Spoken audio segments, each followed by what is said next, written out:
This time on Outback Truckers. Mick fights off deadly bushfires. Just pumping out of the pool and on sprinklers on the roof. We still got no power. To deliver to a fire-ravaged community. There's always a risk leaving your house. An oversized load drives Apple over the edge. Give me the shit. All these big mad rushes and everything, and nobody organises shit. And sludge hauls 3 high-value vintage racers to a burn-up in the desert. Australia is burning, engulfed in one of the worst bushfire seasons in its history. With 33 lives now claimed by the fires nationally, never before has so much of the country been on fire at the same time. And so many people forced to flee. Or to fight. Just pumping out of the pool and on sprinklers on the roof and whatever we could do. On the south coast of New South Wales, near Bateman's Bay, truck driver Mick King. We've still got no power now, we're on generator power still. Is in fight mode. Fire's come all the way up to here, right up to the base of my mate's place here. Only days ago, the fire that raged out of control here for a week and claimed 7 lives came within 50 metres of destroying Mick's home. It's gone right along through this whole valley, and it was quite substantial up this way. When the wind was blowing there, it was raging through there. 15 minutes drive away, the same fire had Mick's trucking business in its sights. With only hoses and a basic sprinkler system, Mick and his son, Lachlan, stood their ground against the inferno. It just kept moving over towards us at a fairly quick rate. But his neighbour's car wrecking business was completely destroyed. Cars were just catching on and on and on, and then the fuel in the tank and the explosions. After that, we pretty much had an inferno. We cleaned out a few things out of the office thinking that this was probably going to be it. The fire was coming over here, it was coming over. Then we realised the gardens were on fire as well. At that stage, we probably thought there's not much else we can do, and came back and saw our building still standing, so that was a bit of a bonus. You know, there's some pretty sad stories out there. But Mick's firefight isn't over. His house is surrounded by thousands of acres of tinder-dry forest. The fire conditions remain treacherous.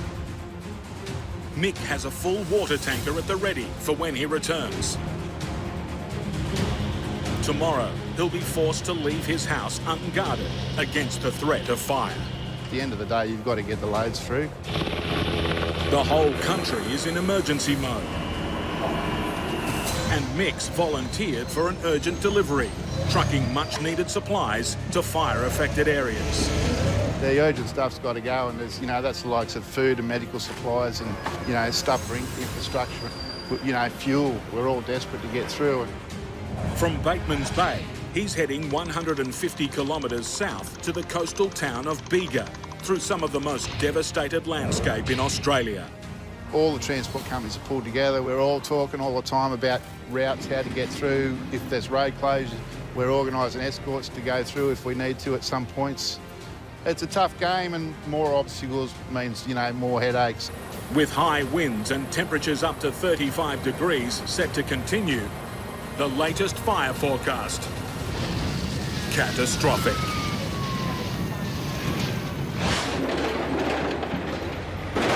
All right, we put 2 of these here, 2 in the middle.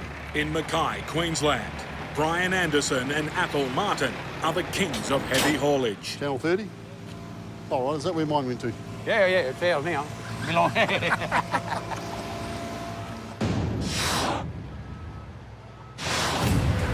With 75 years of trucking experience between them, they're in the high-risk business of shifting giant loads. The bigger, the better. It's high-profile stuff. It's quite satisfying work. And they don't come much bigger than these colossus, two 95-ton mining dumpsters headed to iron ore mines in the northwest of Australia. You just cannot afford to have the load shift. It's just going to stay where it is. At $2 million each, these reconditioned beasts will replace others coming out of service. Every day they're not working costs the mines thousands. We could run into bushfires, you could run into smoke houses, you could run into windstorms. You don't know what you're going to run into. From Mackay on the central Queensland coast, these two mining monsters will take 9 days to crawl almost 5,000 kilometres across the top of the continent to Port Hedland in Western Australia. They weigh about 90, 95 tonne as they are here, 7 metres wide and 5.4 metres high. Before these colossal machines go anywhere, Athol and Brian must secure their oversized load to the strictest haulage regulations. Everything's got to be exactly right before we leave. Make a mistake and authorities can shut them down at any point during the trip. If we don't get it right with the loading and they measure us, they won't let us go. Raising the dumpster is a 38-metre high crane rated to lift 105 tonnes. Just going to back under it now. Athol has to position his truck centimetre perfect. Yeah, just start to back up, line it up, get it straight now to back underneath it. The smallest variation in trailer position could unbalance the load. Yeah, it should be going that way. There's no margin for error.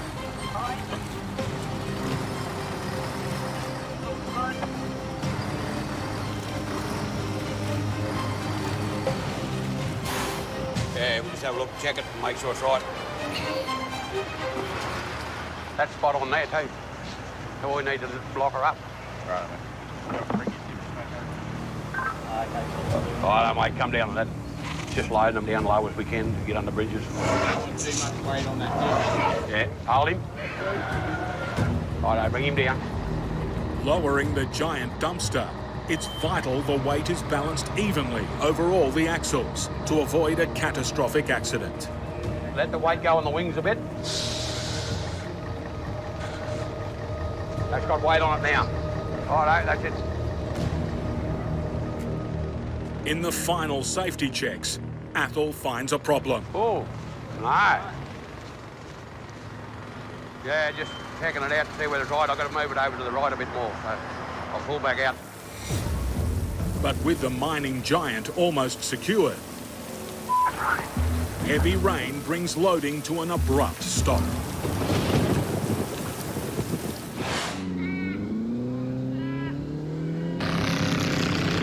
In the early days of motorsport, a smooth, hard clay pan was a mecca for Australian speed merchants. They were just... The Perkalilly was amazing. It was 1914 it started, and this was one of the first motor racing tracks in the world. They'd go flat out here, break them, fix them, and go faster. And so it was a totally experimental idea, motor racing. Over a century later, the Red Dust Revival is a 4-day event reliving those early days of motorsport. Petrol heads are again revving their engines on the ancient clay pan of Lake Perkalilly in Outback, West Australia. As a fan of all things fast, Outback trucker and petrol head Sludge Dry scrap. can't keep himself away from anything with an engine. Before he gets a chance to see them in action, Sludge must safely deliver 3 lovingly restored vintage machines worth $270,000 to the event. I'm a bit nervous. This is something that I haven't done before. It's pretty precious cargo. For once, Sludge will have company up front. I'll make a list of the things I'll need. Travelling with him on the trip of a lifetime is Englishman Steve Waldo Alexander. I've never been to Australia before, so I'm expecting to see kangaroos and... Waldo has shipped his pride and joy all the way from England for the Outback race.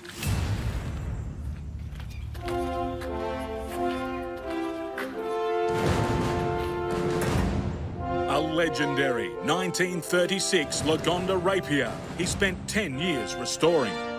This car is a 1290cc. It's one of the first double overhead cam engines. It may be old-fashioned, but it's a reliable way of keeping a bonnet on. Well, this is what makes this car what it is. This is a lovely Lagonda engine, which in its day was pretty special. After loading Waldo's vintage car here at his yard outside Perth, Sludge will pick up 2 more cars and travel via Kalgoorlie to Lake Perkalilly, a total journey of 700 kilometres. Morning, Sludge. Good morning, how are we? Sorry I've been keeping you waiting. You're having a bit of a sleep. What are we having? A cup of tea, love? Can't do anything without tea. Cup of tea. Anyway. There's coffee over here, not tea. No, Yeah. got to be tea. No. Don't do coffee. Oh, I'll be asleep by bloody 10 o'clock if I don't have a coffee. There she goes, look at that. Will it start today? You have to drain the fuel out to go on the boat. You have to disconnect the battery. I'll try it right now.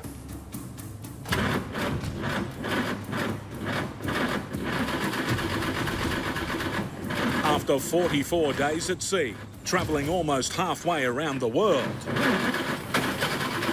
another 20 metres onto Sludge's truck might just be a step too far.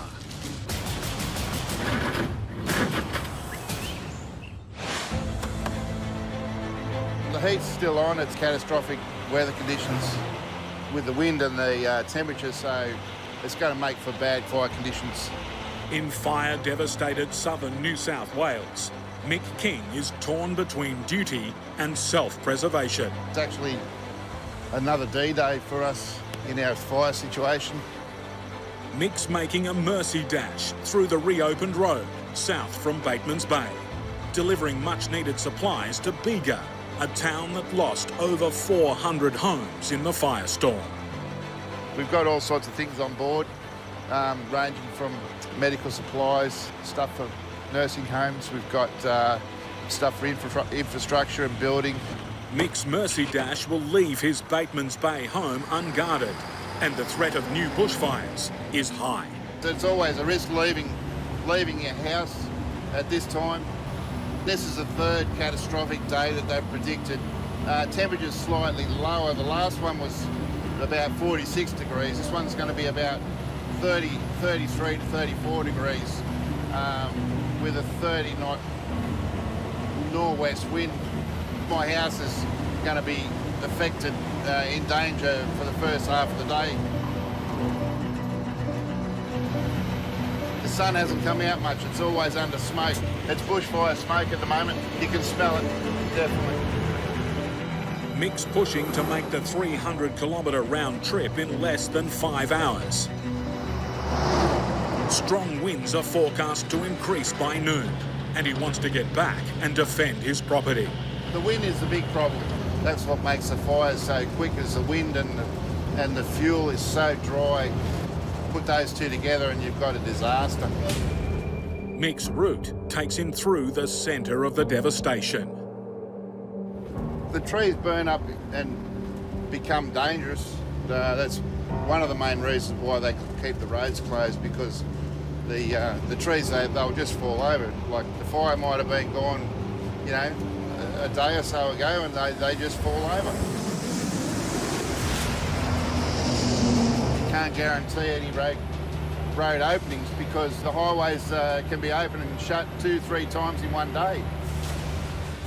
Right up to the side of the road, it's both sides. You know, you can see why we've had road closures. The bushfires burnt a massive 83,000 hectares of land along the southern New South Wales coast. 176 homes were lost in the Bateman's Bay area alone. This is a real situation. You know, one would call it a national crisis, in my opinion.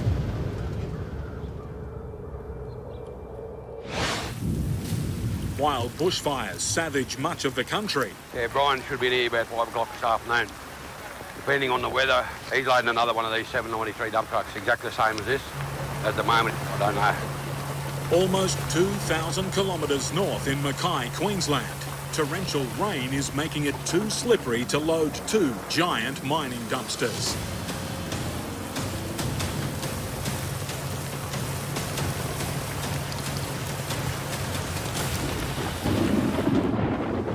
An hour later, the heavy rain has eased. I've got to move it over to the right a bit more. So I'll pull back out and back under again, line it up. After the delay, Athol can't waste any more time with his second attempt to load the dumpster truck safely. Whoa! Bring him down.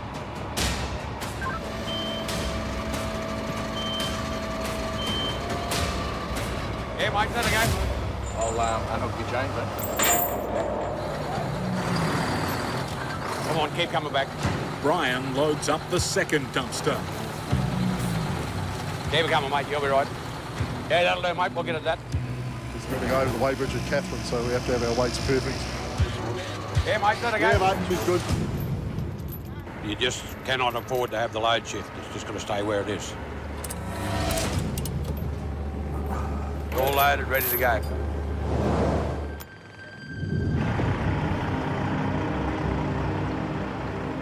At 4:30 a.m. next morning, before traffic hits the road, Everything's right to go. Police are happy with everything. They've measured the heights and the width.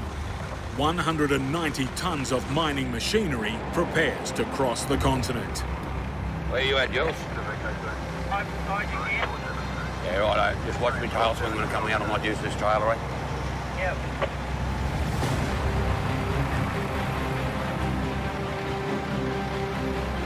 Yeah, we'll just keep watching the left when I come out of here.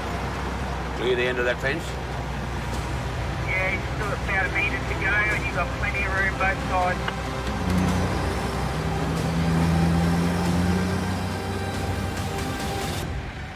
A police escort for each truck warns motorists that this oversized convoy takes up the entire width of the road. We've got a pilot, 2 police, myself, another pilot, then another policeman, then Brian, and then another pilot behind.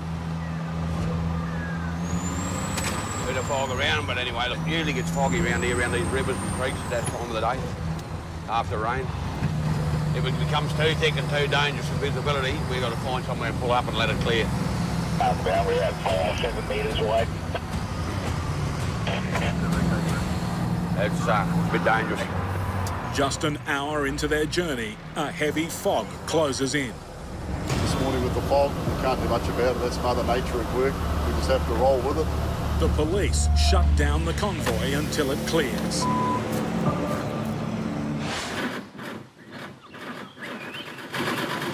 At Sludge's workshop outside Perth, his vintage cargo is causing him problems. Sludge is transporting the 1936 Lagonda Rapier to an Outback racetrack for English racing enthusiast Waldo. Want to try what you tried yesterday? Yeah, I'll try it again. By starving the carburettor of air, Sludge is trying to force it to turn over. We're just trying to get a bit of fuel up into it.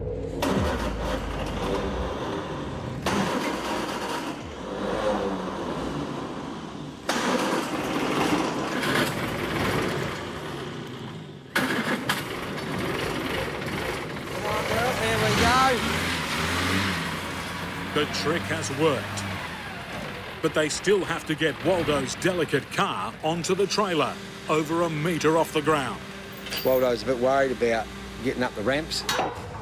I'm nervous about getting the car on this thing. So I don't want to get a wheel in there, it'll bend the axle. Yeah. Because it's a cast iron axle.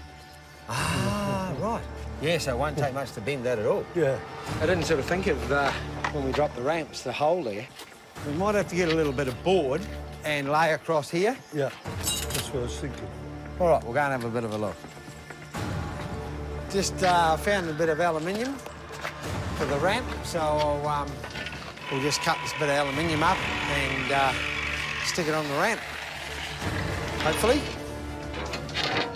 Get some screws and screw them down. This is the hit and miss bit. Miss.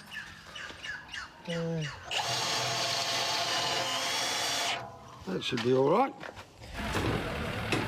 With the hazardous gaps covered, Waldo gets the green light to guide his prized possession onto the trailer. She doesn't have a lot of love on the clutch. It's you're either going or you stop by the look of it. So we'll be entertaining getting it up here, I think.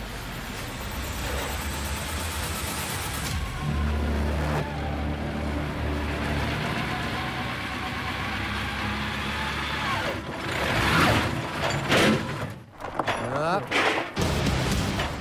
No.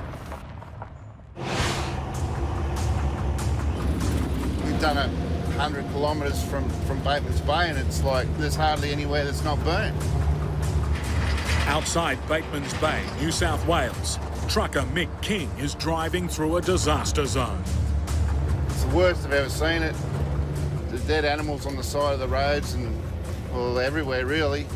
It's as bad as it gets. I heard on the radio that there's possibly 1 billion animals that have died from these fires. Mick's navigating the fire-scorched roads between Bateman's Bay to Bega, delivering much-needed supplies to devastated communities. Nursing homes, medical supplies, people relying on transport, they're waiting for this truck. They're waiting for it every day. They can't start delivering until we turn up. It's critical that we remain on time. But helping the besieged communities isn't Mick's only reason to be in a hurry. 7 days ago, bushfires almost claimed his rural home and business near Bateman's Bay. We've had a close call, and one side is, black, but there's plenty on the other side to burn yet, so we can't be complacent and think it's all over, because it's certainly not. Today, his property is once again under threat, but he's risking it all to get the urgent supplies to desperate locals further south. Not overly happy about having to head down here, and it's hard to get other guys to do it as well, because everyone wants to stay home and be close to home. It's churning everyone up. The whole southeast coast is getting churned up by the fact that they don't really know what's going to happen next. Everyone's swinging on the weather. It looks like the conditions will definitely be as per the forecast, if not hotter, which poses a bit of a problem in the back of your mind about what's going to happen later in the day. We're just about to go through Cobargo, and this place here has been, in my opinion, so far hit the hardest. It's a town of devastation. 3 people died and 22 structures were destroyed when fires tore through the country town. Both sides, it's just, you've never seen anything so black. It's unbelievable. And the fire doesn't care. It'll pick one place and it'll leave the other. It doesn't have friends or family to worry about. It just does what it wants. Mate, it's bad, isn't it? We're about 10 kilometres out of Bega now. We're nearly at the destination. The sun's up. The weather's looking, as predicted. With temperatures forecast to hit the mid-30s and winds gusting to 50 kilometres per hour, the fire threat is rapidly increasing. Hopefully the boys are waiting down here. They'll get the curtains open and get this load off quick. I'm super keen to turn around and get home and start making sure that things are all right at home. Get the conditions up there today. They're calling it another D-Day. You can't trust the bushfire. They do whatever they want. That's all got to do with the wind.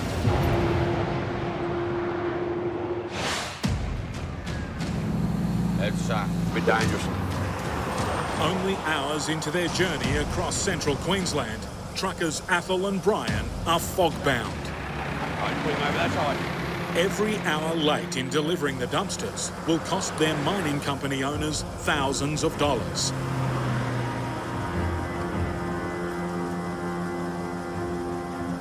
Now coming out of the pads, we'll have 2 loads at 7 metres.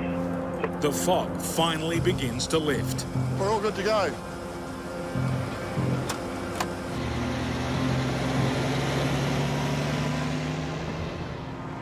Ahead lies the 400-metre slopes of the Eaton Range, a series of steep, winding hill climbs. It's steep, all right. You can get into a lot of trouble on it. And there's one hairpin on it. You've got to judge it right to get round the corners. You can be a bit of a diesel spill or an oil spill or anything on the hill that causes drama. Westbound, approaching Oakey Creek. 2 loads, 7 metres wide. When you get towards the bottom of the range, the Eaton there, it's a bit foggy, but it'll clear again.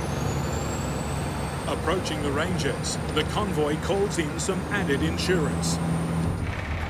A high-powered tow truck to provide extra grunt. First up the hill is Athol. The trucks need to be connected by a heavy-duty stiff bar. It should be a simple operation. Bring it back.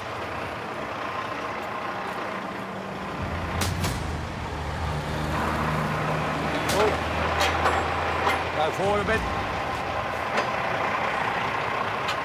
Ah, not a open hell. The pin's too big. Give me the shit. The connector pins are the wrong size. Without a stiff bar that fits, Athol's fully laden truck won't make it up the range. Oh, we haven't got a stiff bar to fit pins. Tow these things up the hill. All these big mad rushes and everything, and nobody organises shit. Outside Perth, We'll be entertaining getting it up here, I think. race car driver Waldo is attempting to guide his vintage racer onto Sludge's truck.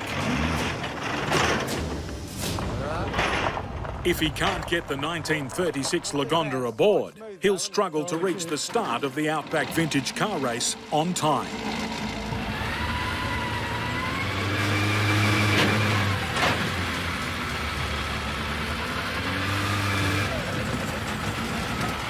There you go. Yeah. This car has no clutch.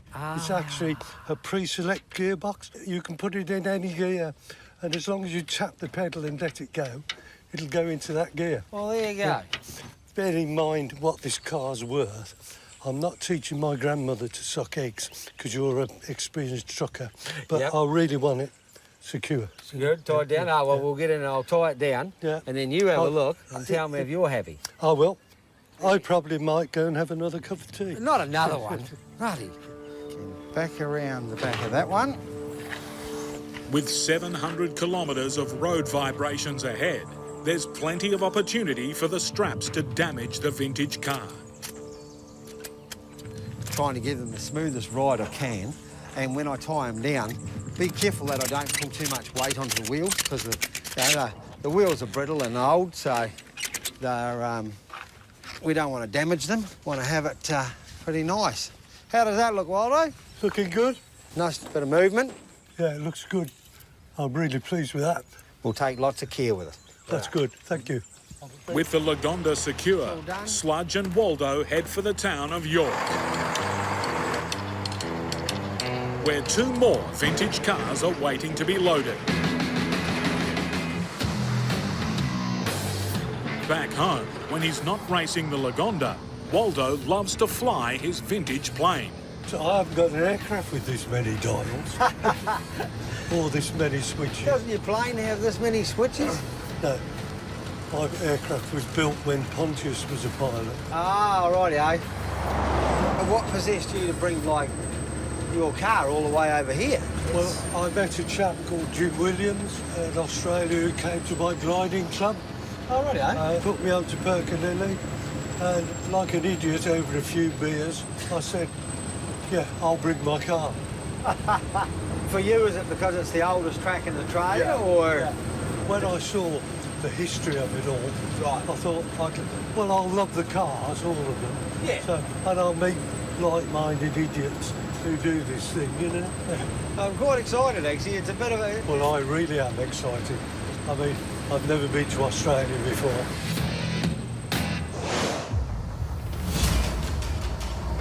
Just coming to Vigo, just heading around to the depot. Vigo, New South Wales.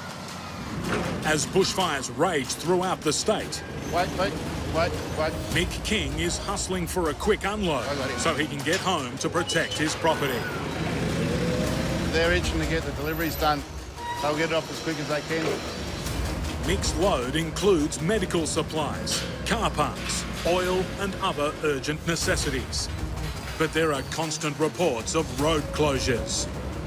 Apparently they can't get into Bermagui at the moment. There's issues there, the road's closed.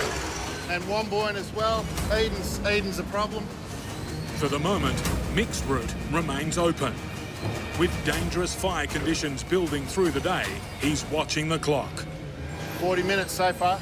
I'm just putting on some empty return pallets and we'll close her up and we'll get going. It's probably a good thing that we're going to get out of here early. We can make them all and get back as soon as possible. Forecast is like 34, 30 knot winds. So we're scratching to get home and deal with it. Have a safe one. Not a problem. Catch you later. Yep.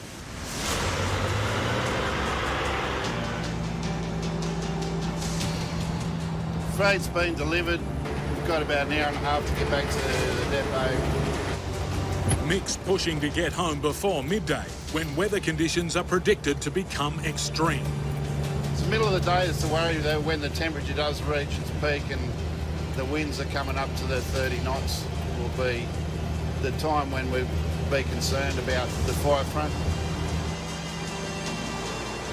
The worst scenario for our street at the moment is to cop it from the northwest where it's going to blow today. We're expecting it to come up and it probably will. It's just a matter of when. I can feel the heat outside now. It's definitely warming up. See those flags flying there now. The wind's actually on its way up as predicted. Same fancy spent the afternoon firefighting. It's only 5 minutes to the depot. I'll be jumping in my car and hightailing it straight home to make sure that things are okay up there. Hopefully everything's all right. All right, so time to jump in the car and head home. Wind's blowing, it's quite strong, it's probably up to 15 knots. Home safe, load delivered.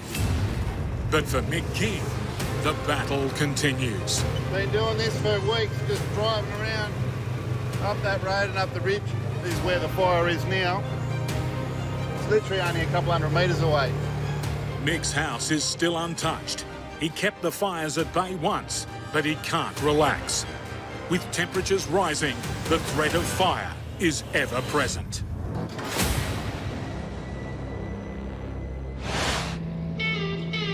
Hey, Sludge! How are you, mate? Where are you going?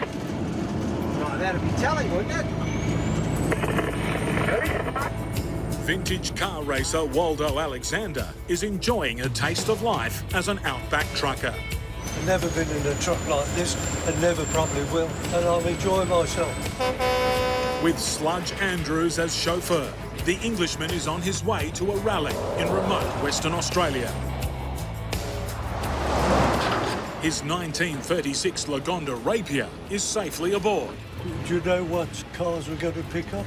In York, I think there's a 1920 Model T ute and a 1903 Oldsmobile. Right. We've just pulled into York, into the Motor Museum. A feast of vintage cars, including this $30,000 Morgan Supersports. Greet them. I live within 15 miles of where this Morgan was built. If you can go around the factory to this day, they still use the same techniques. It's fantastic. As Waldo indulges his passion, Sludge prepares to load 2 more irreplaceable cars. I'm probably nervous with this load because of the price of it. You know, it's... And it's not even about the price of it. It's about, you can't... if anything happens to it, you can't just rebuild it.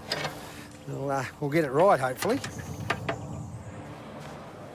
Museum director Brian Johns unveils the 1903 curved dash Oldsmobile. Oh, it doesn't even have a steering wheel. Check that out. This early automobile is steered only by a tiller. Something's missing. There's no steering wheel.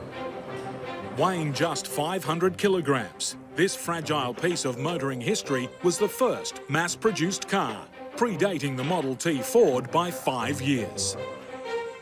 Straighten her up. Now, we should be... How are you off? Its single-cylinder engine generates a whopping 5 horsepower and has a top speed of 32 kilometres an hour.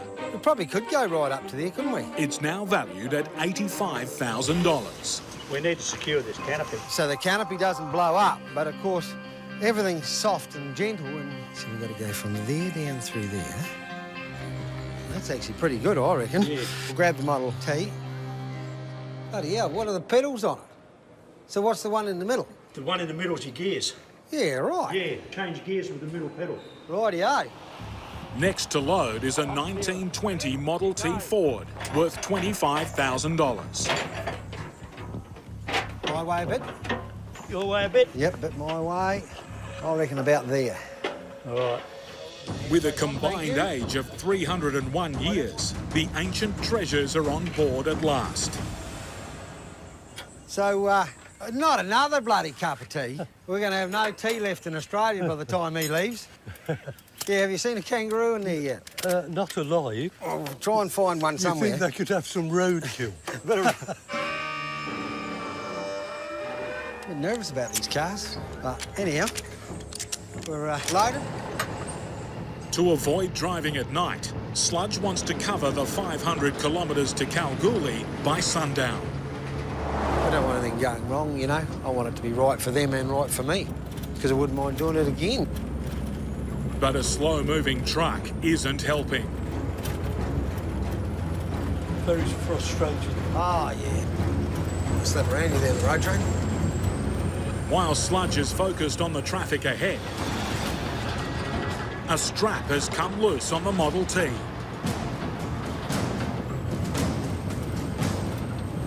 If another strap shakes free, the vintage vehicle is in danger of falling off the trailer.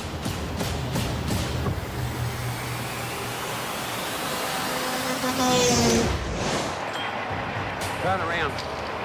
In central Queensland, Come back a bit. Athol is struggling to connect his truck to a heavy-duty tow truck to help haul his giant cargo up the mighty Eaton Range. Go forward. But the pins in the critical stiff bar don't fit. Nah, not a hope in hell. Just in time, Brian arrives in the second truck. I've got to get a stiff bar off his other truck.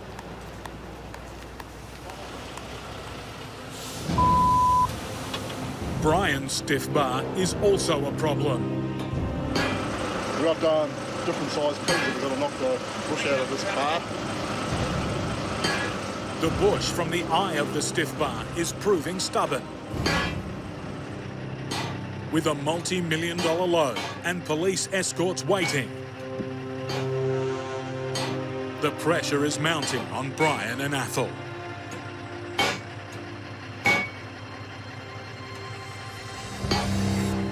Finally, the bush is out. Bring it back, brother.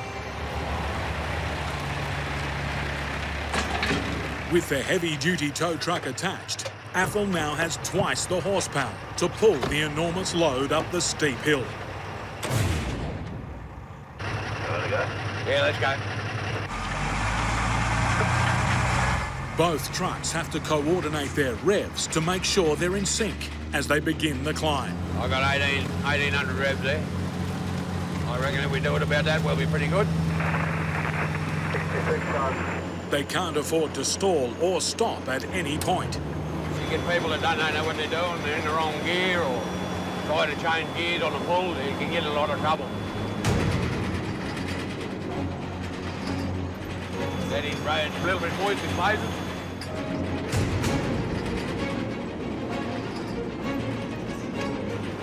You just pick a gear and leave it in that gear and work your way to the top.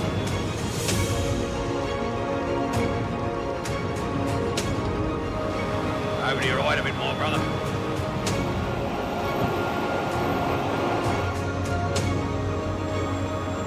Yeah, we're just about halfway up now. We're just coming to the steep part, the really steep part at the top.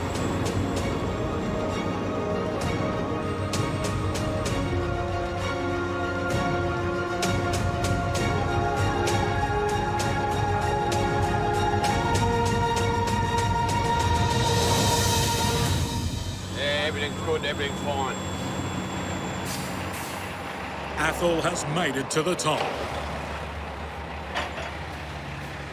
Back at the bottom of the hill, Brian's truck is configured differently. He will need to be pushed up. Once again, the police close the hill down to all traffic, clearing a path for the massive load. Now Brian, working in tandem with the tow truck, attempts the Eaton range.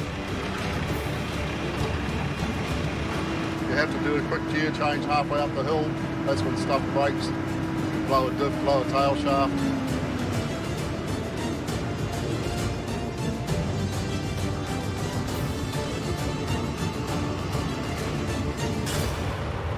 Brian makes it safely, and after releasing the tow truck,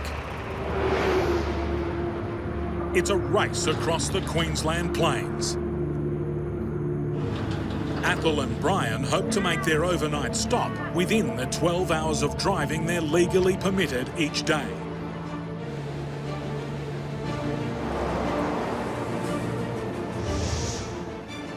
They've made it to Charters Towers before curfew.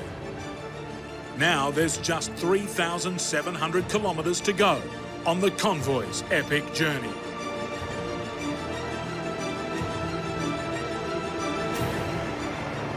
The next day, the clock is ticking, but thick fog is once again threatening to derail the convoy's tight schedule. It's coming in fairly thick. So it's a copper's call really what they want us to do. The police have decided the foggy conditions are too dangerous for heavy haulage. Once again, the convoy is grounded. Starting to get itchy feet, but this is the way it is. Hurry up, wait. Can't do much about it. This time on Outback Truckers, Brian and Athol dodge high-tech solar cars. That was close.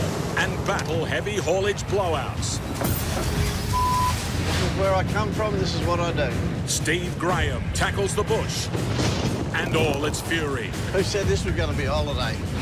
And Sludge races to get an ancient load to the start line. Sterling Moss is heading to the line. Well, it's coming in fairly thick. So it's a copper's call really what they want us to do.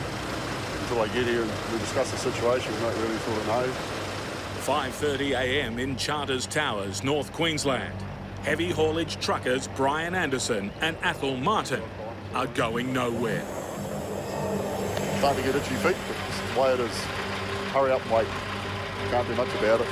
Their massive 7-vehicle convoy is transporting 2 oversized 7-metre wide mining dumpsters. Hey mate, Brian. Nice to meet you. How are you? Their police escort has made the call. Until visibility improves, it's not safe to continue. There's nothing we can do about it. They're the law, we got to try and abide by them. Brian and Athol are just 500 kilometres into an epic 5,000-kilometre journey. 2 days ago, Yeah, just starting to back up, line it up, get it straight down the back underneath it. the heavy haulage specialists loaded the mining dumpsters at Mackay, Queensland.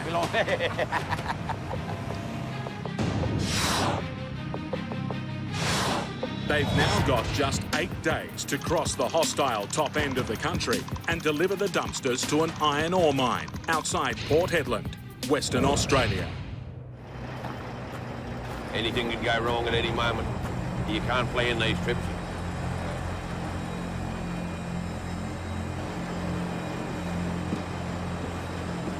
After a frustrating 1-hour delay, the fog is clearing. We got the green light. We're good to go.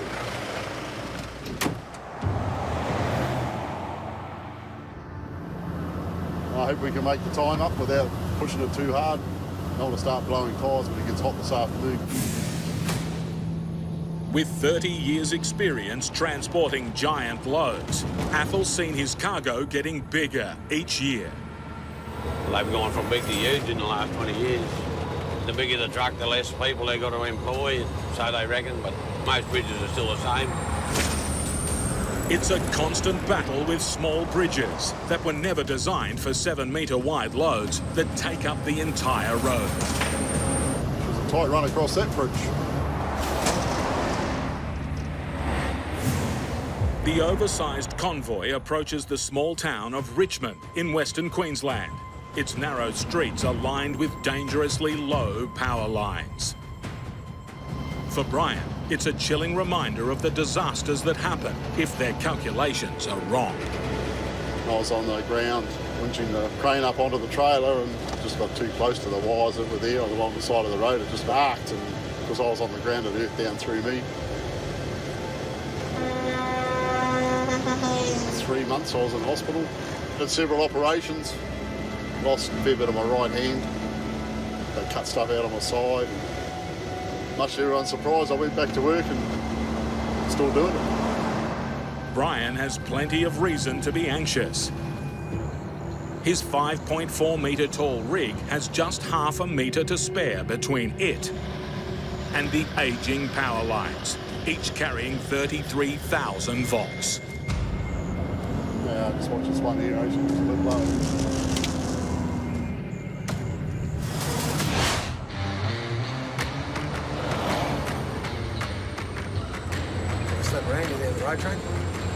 In country Western Australia, Outback trucker and racing enthusiast Sludge Andrews has a very special load. I feel pretty privileged to be able to do something like this. He's transporting 3 vintage cars worth $270,000 across the West Australian desert to a rally on the dry clay pan at Lake Perkalilly. I'm a bit nervous. This is something that I haven't done before. It's pretty precious cargo. And for this trip, Sludge has company. Well, I really am excited. I've never been to Australia before. Englishman Steve Waldo Alexander. I've never been in a truck like this, and I'm enjoying myself. A desert motor race, first run in 1914, has brought Waldo and his 1936 Lagonda all the way from England. They're on a grueling 660-kilometre run of hot bitumen from Perth to Kalgoorlie, and then a 40-kilometre stretch of dirt road to Lake Perkalilly. As Sludge approaches Kalgoorlie, a strap has broken loose from the Model T.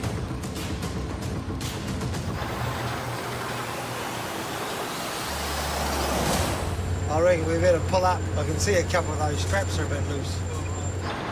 Oh, that one's come too. Take it off and redo it. The rough road out here's played a bit of havoc. You're damned if you do and you're damned if you don't. If you tie it too hard, I'm scared to break it.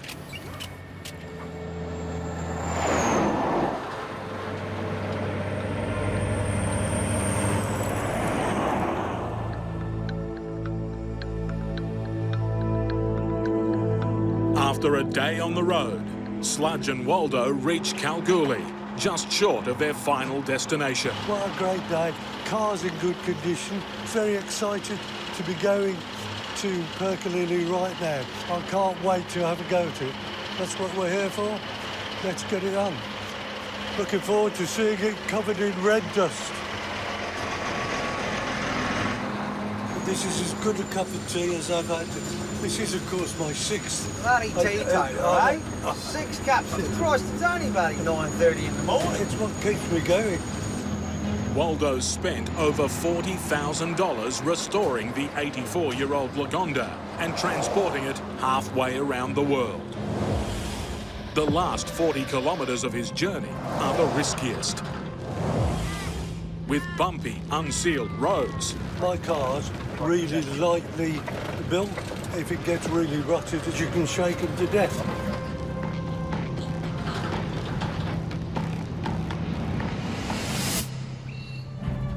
And then, low-hanging trees. Shit. Too stumpy. Too narrow or not? Just a bit narrow. What's your paintwork?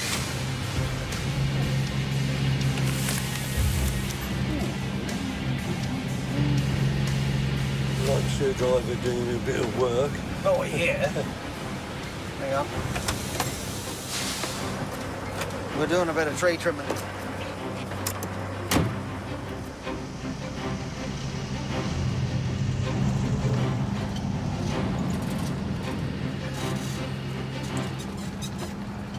Well, here you go, young fella.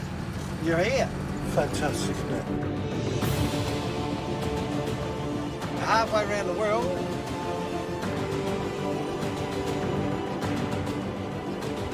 Some lovely looking cars. Oh, yes. Fantastic. Born for petrol heads.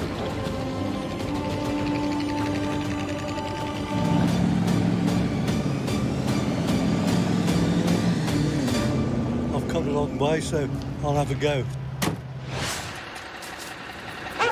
In Perth, legendary trucker Steve Graham has a delicate and difficult cargo. As you can see, it's an awkward, ugly-looking thing. The good news is it's a light load all the way through. Steve and his best mate Bella are transporting a giant lid for a high-capacity water tank. Our lid is nearly 5 metres wide. Maximum width I can have on a double road train is 3.5. Just stand back a bit away from the trailer just in case anything goes wrong.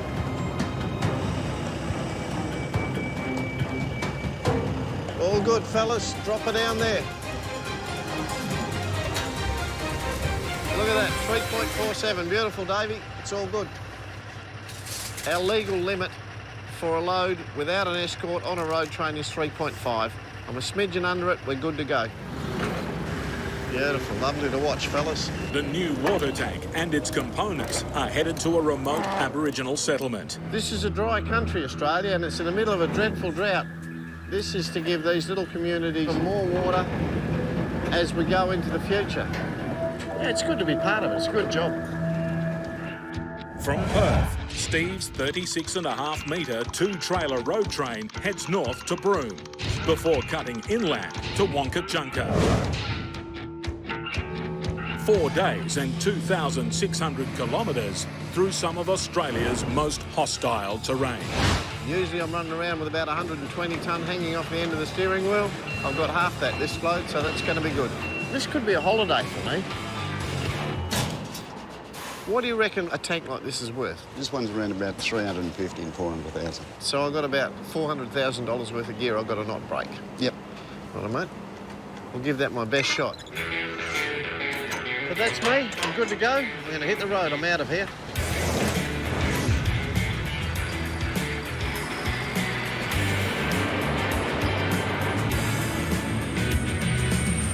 Another satellites. I'm running a little bit late here, but if I can get 300 Ks done today, it gives me 2,200 Ks to do in 3 days. If it takes longer, I'm in trouble. These tanks are all geared into pretty strict timetables, and they certainly wouldn't want me to bugger it up at the start by being late. At this time of year, the Kimberley region is one of the hottest parts of Australia, with temperatures climbing into the mid-40s. It's the build-up to the wet season, which brings increasingly dangerous weather. We've got to keep our eye out for whatever the Outback might dish out. And it's got a few good tricks it can deliver. It's got thunderstorms, bushfires, it's got wildlife on the road. Who said this was going to be a holiday?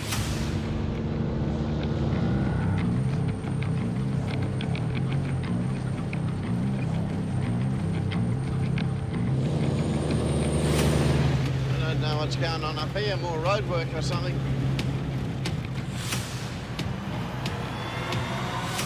Yeah, well, that's a bit sobering, I hope.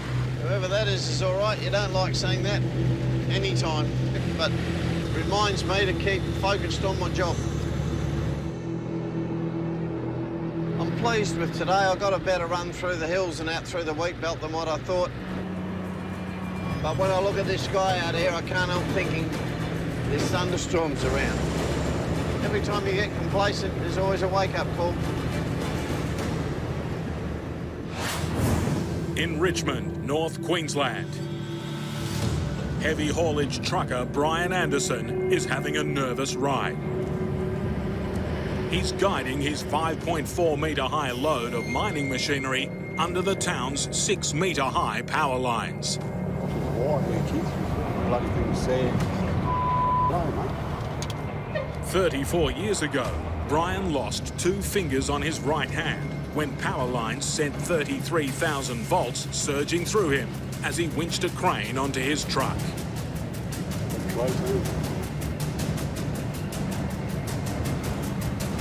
Just watch this one here, actually. It's a bit low. You keep it over to your left, Brian, keep that.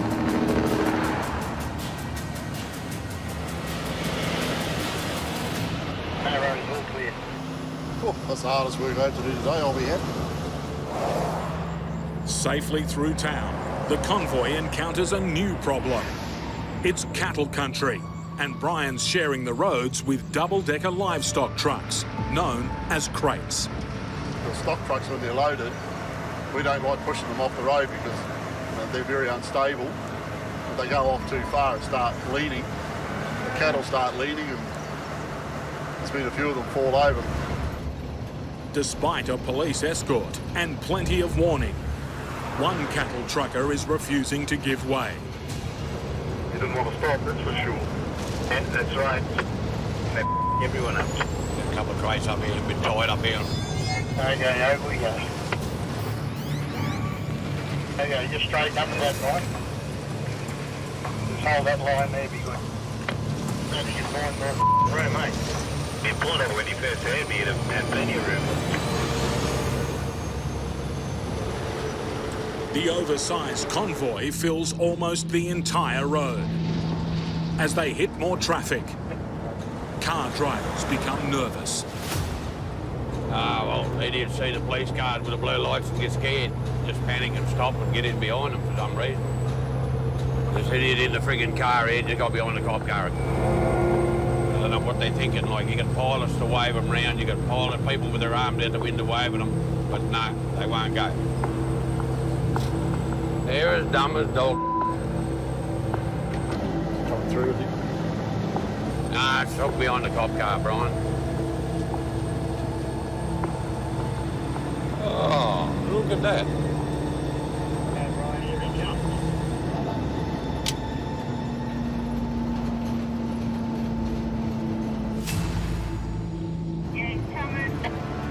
A badly loaded truck causes more problems. You're right there, mate, in the body truck. You've got a meter on him.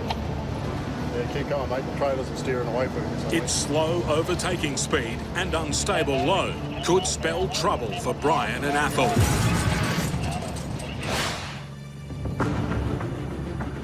Well, here you go, young fella. You're here. In the West Australian desert, Paul Sludge Andrews and his English passenger, Waldo, have made it to the vintage car races at Lake Perkalilly. Wow, you made it. Thank you very much. Without you, we couldn't have done it. The Red Dust Revival Extravaganza is celebrating over 100 years of racing on the hard clay pan track. Waldo's $160,000 vintage Lagonda has come all the way from the UK, and race organiser Graham Cox is on hand to greet their first ever international competitor. Well, well, well. Graham Cox, as I live and breathe. Yeah, welcome. Steve Alexander. It's Lovely to see you, mate. Lovely. This is nice. What is it? It's a Ford Model A Aussie Cranston Special, 1928 model. 62 cars, thousands of bloody people, and we're all go.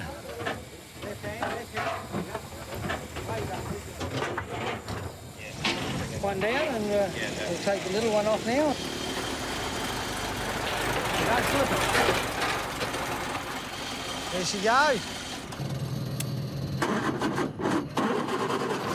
There we go. Brakes on. You're right. Beautiful.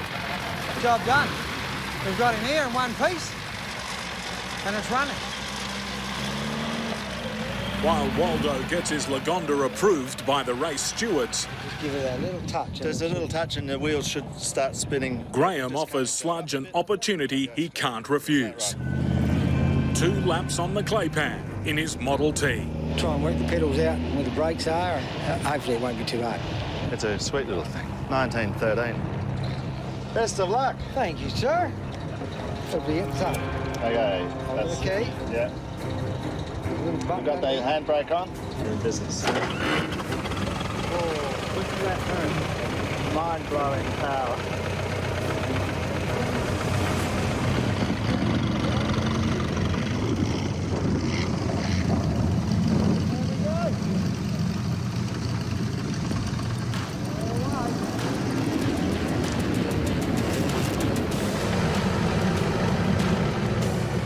sludge pushes the 107-year-old Model T to its top speed of 90 kilometres per hour.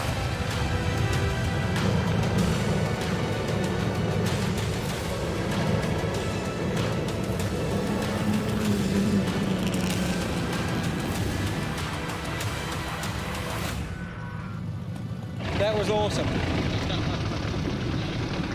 I sought after car, and for me to actually somebody to land me one to take out and race, I feel very privileged.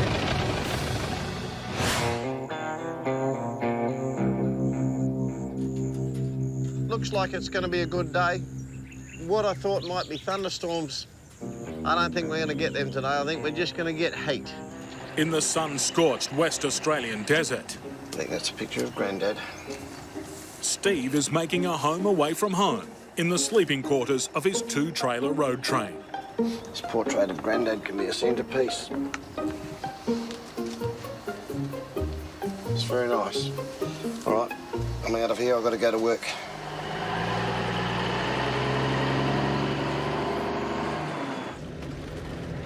When I retire, the F's are going to take a big place in my life. Fishing, fossicking, and fun with my grandkids. But the target right now is to deliver this load on time and in good order. Steve's heading north to mining country, the iron ore-rich Pilbara region. It's a big, big country through here. And, of course, traffic's busy and building. Yeah, roger, mate. Thank you. This is possibly a big dump truck or something. We've got to give them the road. They can't run their wheels off the side. It can be bloody frustrating because when you're trying to make a mile, you've got to keep stopping for them. They need all the road, these fellas, all of it, which we've given him. And that's when it's good, when you get plenty of advance notice, you can find a good spot. I didn't actually have to stop. I was able to roll through, roll past him, get going again. On the Outback's unforgiving roads, communication and courtesy are critical to safe trucking. I got a bloke that's a bit quicker than me behind me. I'll look for a good straight up here and I'll call him around. Yeah, you're good, mate. You're good if you want to go. I'll back off if something comes. You know, by the time you've been in this business for a few years, you'll learn that good manners and a bit of road etiquette's the way to do it. It makes a much easier day of it than all getting stressed and harassed with each other. Leave that to the people down there in the cities. There you go, mate. You have a good trip, eh? Yeah, no worries, mate. You have a good day. Out here in the Outback, we like to look after each other. Steve's road etiquette is soon put to the test. A pair of 8-metre wide mining dumpsters are collecting traffic. The oversized convoy is following closely behind the pilot vehicle, giving Steve little time to pull over safely. Yeah, I got it, mate. I got it. Bit close. Forcing Steve off the road. Almost 3,000 kilometres away in North Queensland. More oversized road drama. Coming up there, mate. Keep coming, mate. There's a culvert over here, but I'll back right down for you. Just keep coming through. Averaging just 60 kilometres per hour, Brian and Athel's giant convoy is constantly battling drivers wanting to pass. I don't get off the bitumen at all. That's why we have to back off at times. We can get around us, make sure they get around us. We can't just keep going ahead at full throttle. And I hope they get around. We've got to make sure they get around.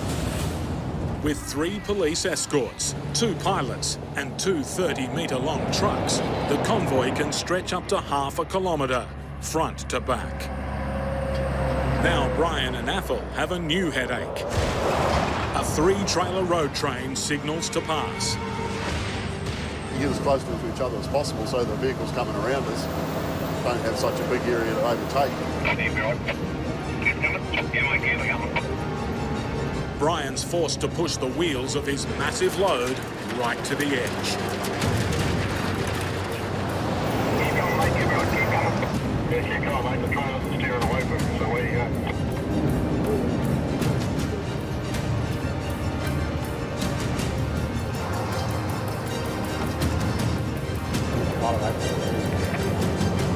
there it is.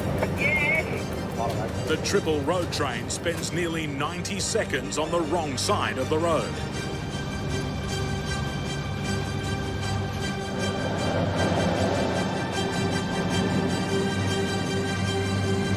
Yeah, you're done, mate. Bring it back. No worries.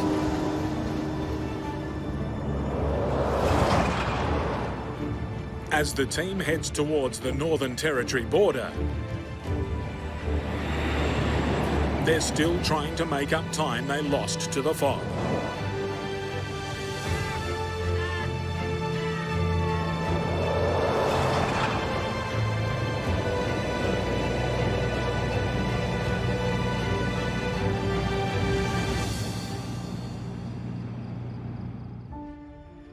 After bunking down in his cab overnight, Brian is up before dawn. I just want to get going, you know, you're up and about and ready to go. Eager to make up some lost time. Hey, Brian, I'll follow you, eh? Yeah, might as well. Yeah, righto. Yeah, don't hold me up this time, eh?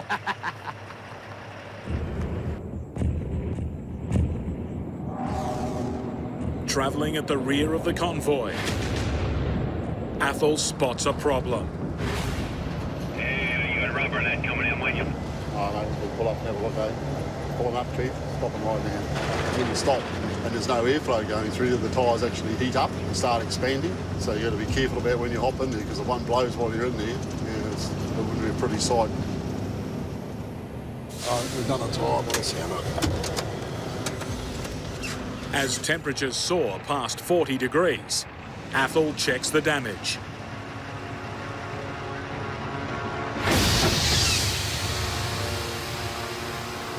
A second tyre explodes, destroying a brake booster and 2 more tyres.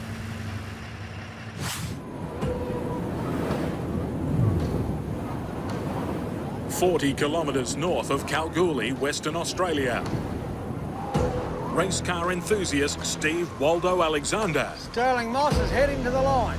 is about to take on the extreme and unfamiliar conditions of Outback racing. Give that a pull as tight as you want it. His lovingly restored antique vehicle has no cooling fan. Go up beside him. With track temperatures rising, Waldo is keeping the engine cool by not switching it on until the last possible moment. Just want to do the best I can, represent my country here. Waldo's up against another 1936 Lagonda, over 2 laps of the 3.2 kilometre circuit. Is this the only one in Western Australia? I believe there may be another one. Right. I'm keen to see what he'll do. How are you, Steve? I'm good. First time around the track, mate? Yeah, yeah. Well, good luck.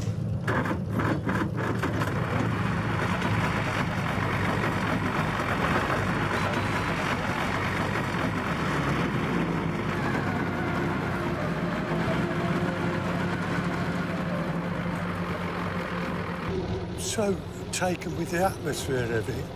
I hope I don't overcook it.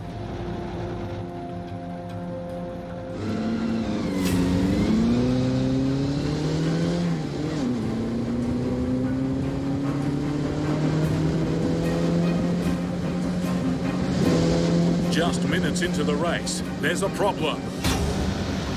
The radiator cap has shaken off and Waldo's losing water fast as he pushes his car to the limit.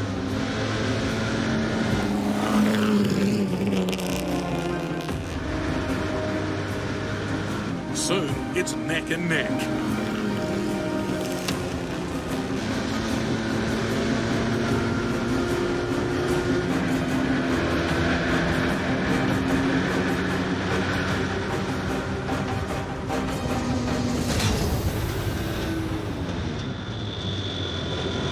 With just a lap to go, disaster strikes. Waldo has no choice but to signal for help.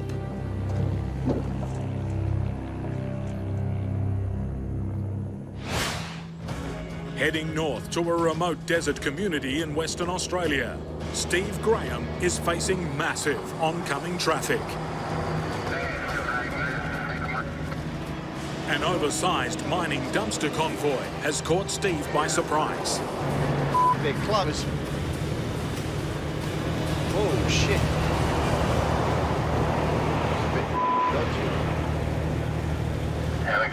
right, mate. No worries, fellas. It was all a bit sudden there, but we'll be right. Yeah, normally the front pilot's a bit further out, and you got a couple of kilometres at least to get a decent spot to get off. Anyway, no choice in the end. There's a couple of white posts down. Steve's evasive action has left his truck undamaged, but as temperatures soar past 40 degrees, his engine struggles in the desert conditions. The front dips up to 100 degrees now, and the gearbox is up to 90 odd. I'll just probably start backing off a little bit. I hate to flog a truck hard in the heat. I'd rather just go steady. But I can't lose sight of the fact that I have to be there to deliver Friday morning at the latest.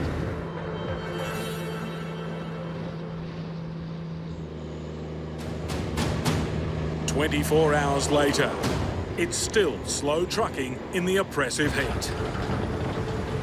So I'm about halfway right now, and as I go north, I get more into what we term the build-up, which is the humid, hot bit.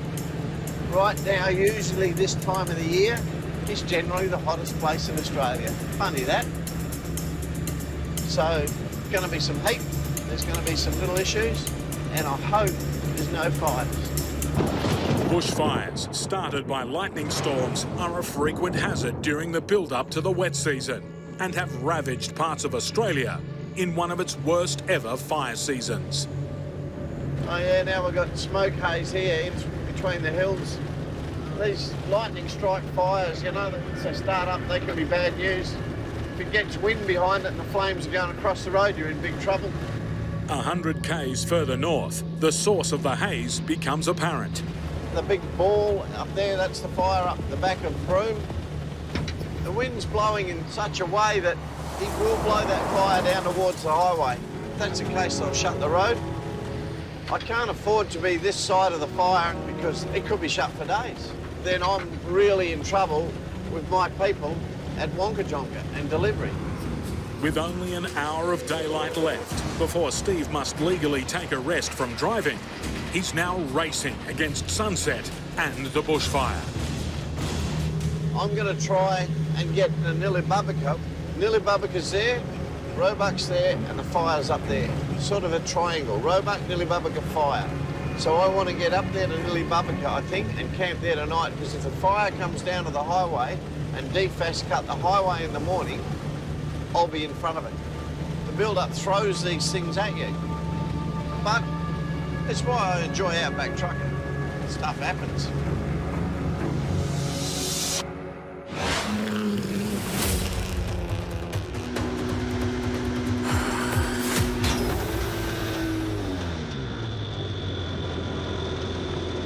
On the Lake Perkalilly racetrack in remote Western Australia, the heat and dust have taken their toll on Waldo's 1936 Lagonda.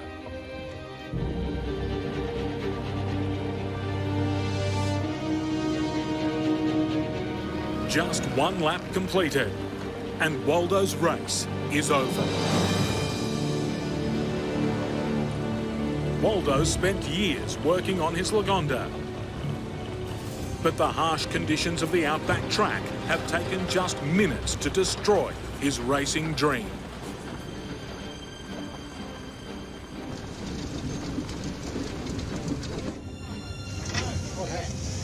I don't know, something broke. It poured oil all over it.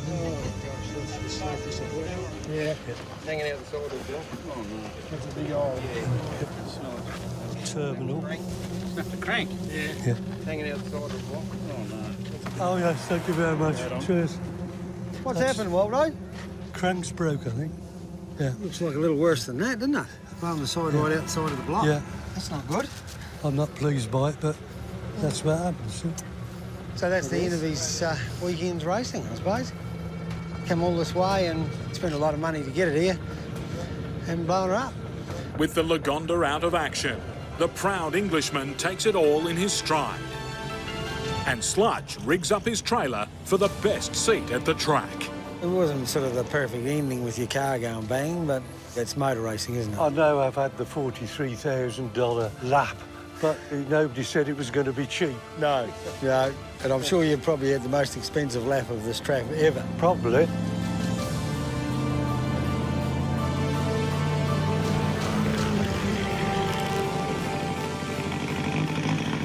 should have a bloody beer and celebrate, eh? I think we will. Always got to have a beer in here. Cheers to meeting you and having from a great weekend. Cheers. Yeah, cheers. Cheers.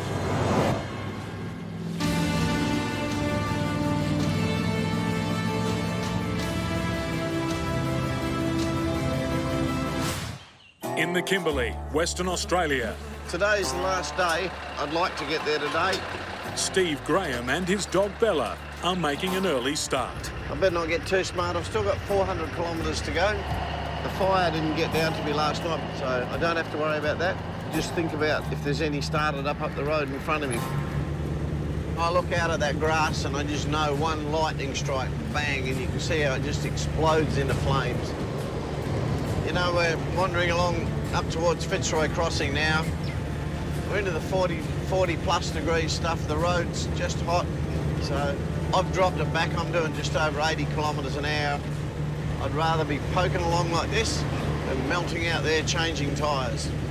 Steve is closing on his destination, a drought-ravaged Aboriginal community desperate for water. Carrying a full load of water tank components, it's the last 20 kilometres of the journey that puts his cargo at most risk. This road might be a case of it's the end of the year and it's been a fair while since it's been graded and you just get what you get.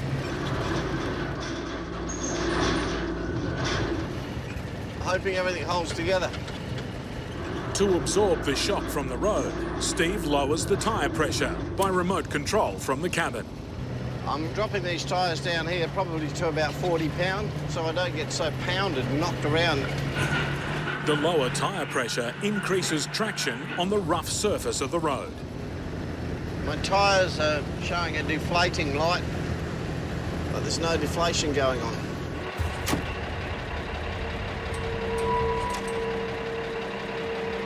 It's really strange, yet it was working last night all right. I'm just going to shut the engine off, and without the compressor going on, I'll put those tyres on deflate and see if that works then. It actually feels like this controller here is a bit buggered.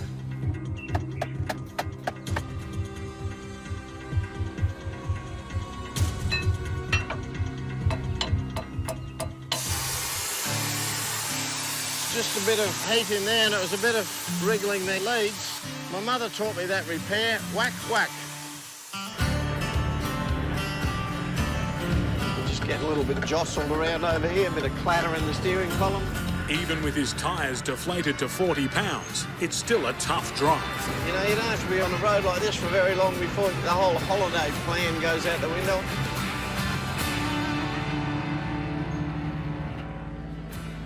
After 2 hours on the dirt, Steve reaches his destination. Good truck. Always does a good job, this truck. On schedule, with his load in perfect condition. Tell me when to stop, eh? Beautiful. Righto. The boys are going to unload me, which is bloody good news. They're big pieces of steel. The steel forms part of a 500,000-litre water tank for the local community. That's one trailer done. But there's a problem with Steve's second trailer. Looks like we might need another sling. Missing is a sling needed to stabilise the tank lid while unloading. It's probably still sitting on the forklift out in Pioneer's Yard. I've got straps here you can use. I mean, the straps are rated for 2,400 kilos. Right, let's do that. And what we can do is put a ratchet on the end, which is, you know, where you want to join it. The team opt for some Outback innovation. And then we ratchet that to its mate.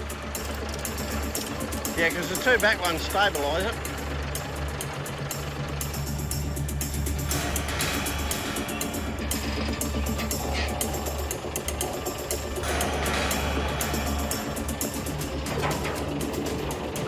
I think it'd be right.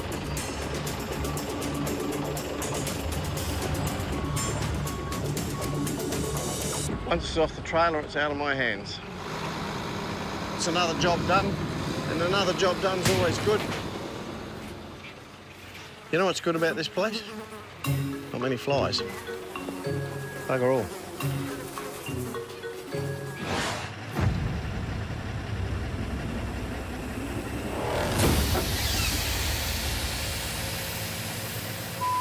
Barely halfway through their almost 5,000-kilometre journey. Damn. More work to do. The heat has taken its toll on Brian's truck. 4 tyres have blown, dislodging a brake booster that reduces the pressure needed to stop the truck. You let her down, pin her up, keep going or what? Yeah, mate. Yeah, let's definitely pin this up because there's 4 here. Brian's truck has 96 tyres across 12 axles. They chain the damaged tyres, taking them temporarily out of action. It's a stop-gap measure. Rightio, we'll plot on. What we've done is just pin it up so we can keep moving. When I pull up tonight, I've changed all 4 of those tyres. Carrying these big loads, you do tyres, sometimes you don't, sometimes you do. It's my turn on this trip.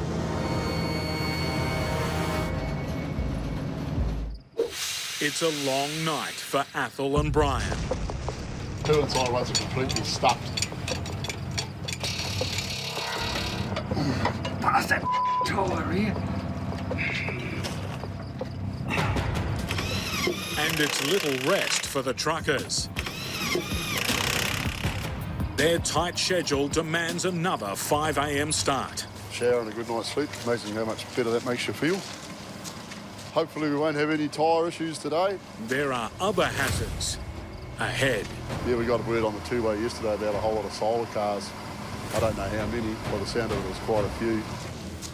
The World Solar Challenge is a 3,000-kilometre race down the centre of Australia, reaching speeds of up to 86 kilometres per hour. These lightweight vehicles will jostle for space alongside Brian's giant 330-tonne oversized convoy.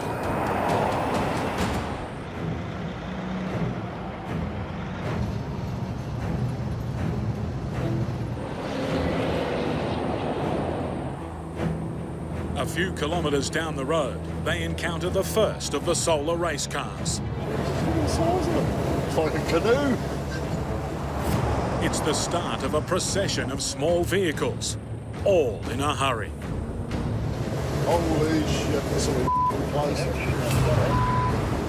That was close. They look like they weren't getting high much attention. Another close call.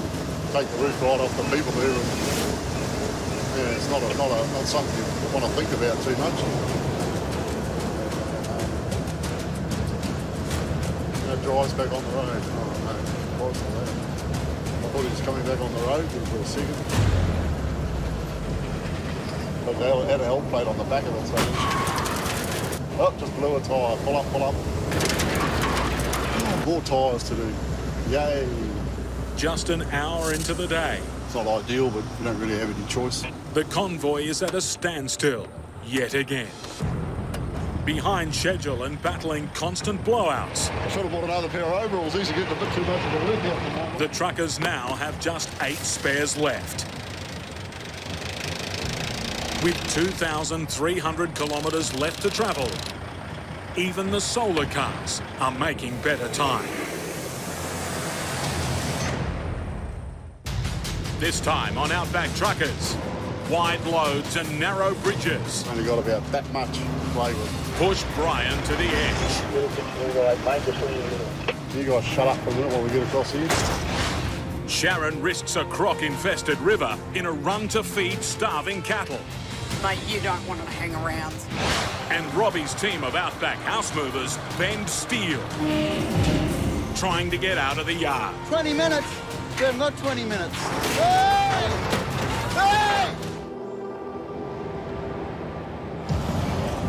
Across the remote top end of Australia, long-distance heavy haulage truckers Brian Anderson and Athol Martin are smack in the middle of a marathon trek cross-country. We might have a clear run now, I don't know. The 7-metre wide convoy takes up the whole road, which makes passing in other vehicles a high-risk manoeuvre. The temperature has hit 40 degrees. With a cargo of 2 giant mining dumpsters weighing over 190 tonnes, the convoy has already blown 6 tyres. Oh, just blew a tyre. Pull up, pull up. We've pretty much got to stop straight away and check it out. The tyre could shred and it'll take out hydraulic lines and brake lines and you're in all sorts of a world of pain. we've got no choice but to stop and fix that. Let's hope that's the last one for the day. From Mackay, Queensland, they're driving 5,000 kilometres across the top of the country to an iron ore mine in Port Hedland, Western Australia. Brian and Athol are about to cross the state line into Western Australia, where 2 more trucks will join the convoy. They'll transport these 2 massive tilt trays that sit on the back of the mining dumpsters. We've got to travel in convoy with the 4 loads together, the 2 chassis in front, the 2 bodies behind us. So it's going to be an interesting challenge getting traffic around us. 4 big loads all at once, all 7 metres wide. The convoy will then be twice the size. 4 trucks taking up nearly 1 kilometre of road. All 4 of us together, that's going to be an interesting exercise. Just another challenge. Another day at the office. We'll see how we go.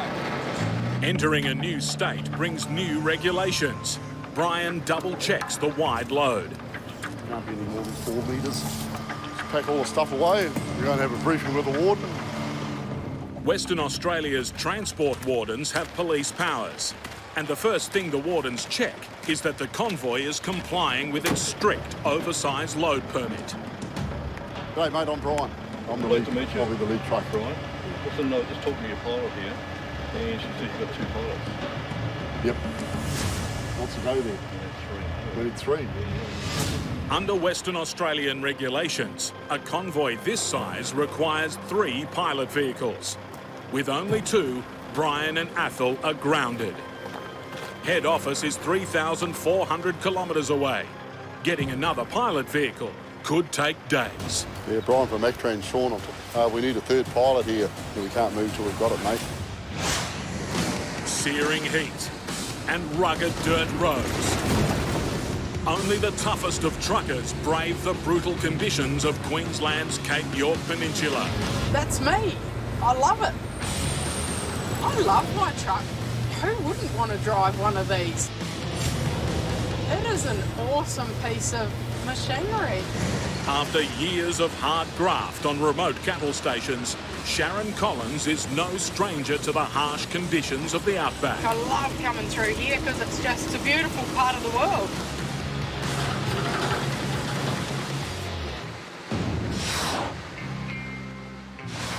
Sharon's been an Outback trucker now for over a decade. She's a member of a select club. Female drivers make up just 2% of all the truckers in Australia. Righto, I've found a job that I really love doing. Being a truck driver, yeah, it is a male-dominated industry. There's the odd few that feel intimidated by us coming into their area, but 99% of the blokes that I've dealt with are fantastic. Sharon's loading up with urgent feed supplements for Colossal Station, a massive 420,000-acre cattle property in far north Queensland's remote Cape York Peninsula. This time of year is always a harsh time of year because it's so hot. Every animal struggles with the heat. This year's drought has left the station struggling to feed their cattle. We haven't had a lot of rain, so there's not a lot of feed around. So the more that we can take them and the more that they can sustain themselves on that, then, yeah, you get home and you feel a little sense of accomplishment. Sharon's hauling a 24-tonne tanker of molasses, First trailer loaded. which provides vital protein, minerals and sugar for the hungry cattle. A second 12-metre-long trailer is carrying 22 tonnes of dry feed. From Battle Creek, she'll travel 800 kilometres to Colossal Station and then home again on dust-choked, unsealed roads. We're off and away. I love this trip. It's a good, fun trip on the dirt. We'll hit the Utan Road, which is pretty hilly, pretty windy, dips and dives. There's a fair bit of stress that goes involved in hill climbs. It's not long before Sharon finds trouble on the road. He's got his triangles out and he might be a little bit broken down. Make sure he's okay. Hey, buddy. What's going on? The hill was a bit steep. You want this one chucked over, or? Yes. Michael's just had a bit of drama. He's been too heavy to make it to the top of the hill. So he's split off his lead trailer and taken it up and come back and hooked onto his last two trailers. Good luck. I pull over for anyone. I don't care who it is. He looked like he was puffed out, and mate, I'm not going to drive past him and freaking wave. You're turning off onto the infamous U-turn.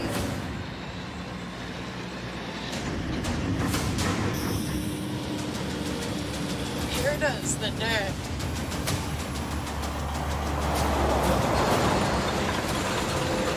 Fun and games begin.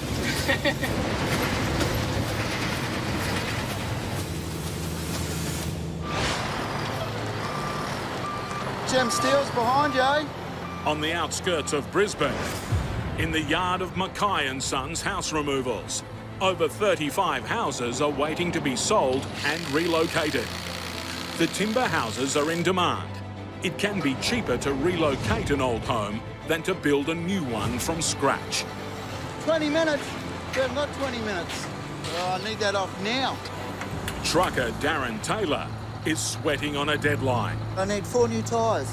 Either rip them off the Wassel trailer or do whatever you can. Just get me some tyres. Urgently. To shift this 3-bedroom weatherboard house, Darren's team have to carve it into 3 pieces, load it onto 2 trucks, and move it out tonight. It is a good building, but as you see, it's tucked in pretty tight amongst the other houses, so it's a bit of a challenge to get it out. Because this one went in first and all the other houses been stacked around it.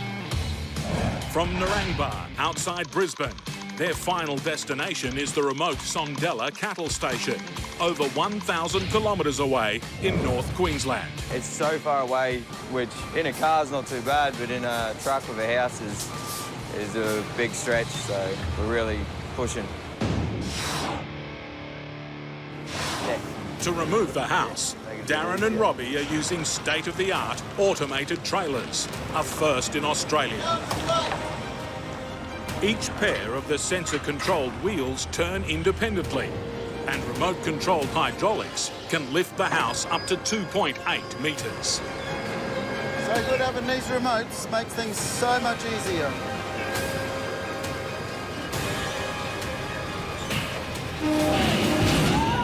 What's wrong?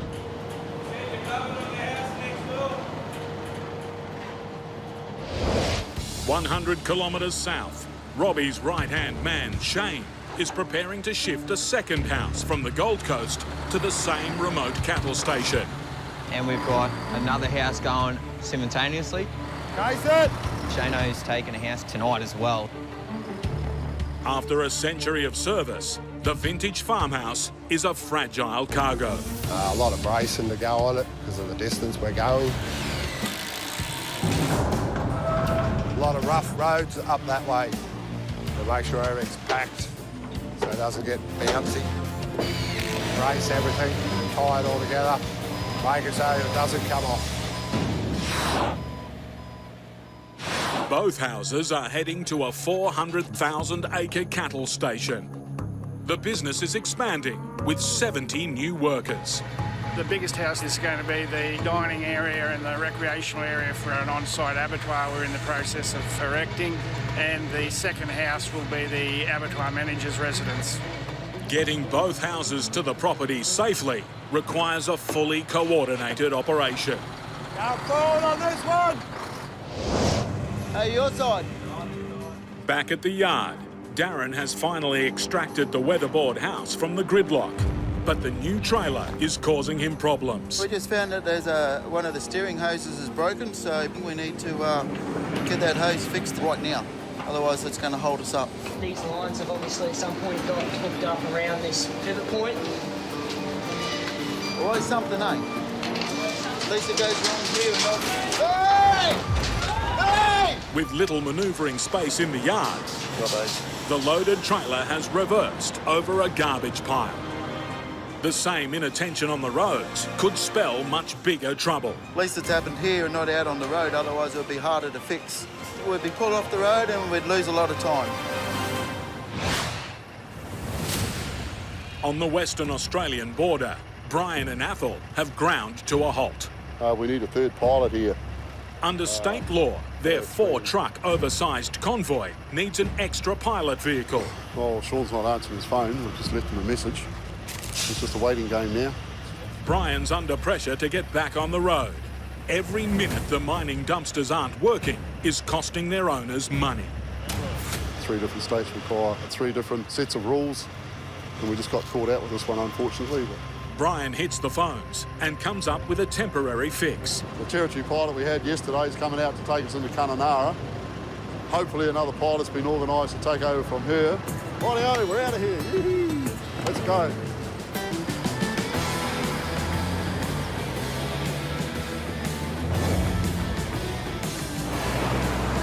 Moving giant loads interstate is a complicated business. That's what happens when you cross state lines. Everything changes. We snuck a couple of extra rules in on us there that we didn't know about. At the end of the day, we got it all sorted out. It cost us a couple of hours, but it's one of the things you've got to do.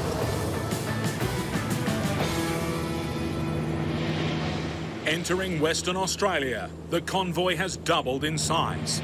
Now the 4 trucks stretch up to 1 kilometre and have to navigate the narrow crossing of the Argyle Dam Wall. At 98.5 metres high, the dam is the 2nd largest reservoir of fresh water in Australia. Hey Brian, go over here one at a time or just go? Follow me, mate, but just don't get too close, that's all. With a load 7 metres wide, the convoy is perilously close to the railings on either side of the dam. You're right in the centre now. It's reasonably tight. Brian is threading a 160-tonne needle. His truck is just centimetres from disaster. Probably a couple of hundred each side, 150 maybe. A little bit to the left. All room there.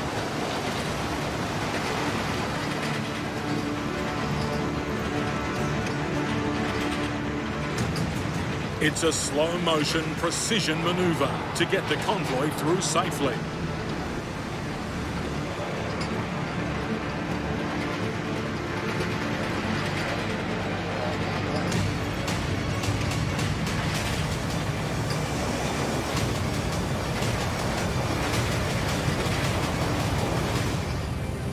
Thanks, fellas. See you next time.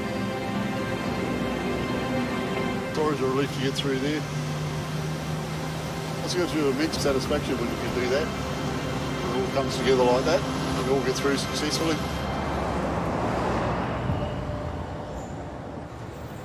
There's still 1,500 kilometres of outback roads for the enormous convoy to travel. On the toes here, bro, line up first of the skinny ones. And up ahead is a series of narrow single-lane bridges. Which are barely wide enough to take the trailers. We've only got about that much either side to play with. If Brian's calculations are correct, their wide load should just scrape through. You guys shut up for a minute while we get across here. Yeah, a little giant bit to the right if you see right, just remove stuff.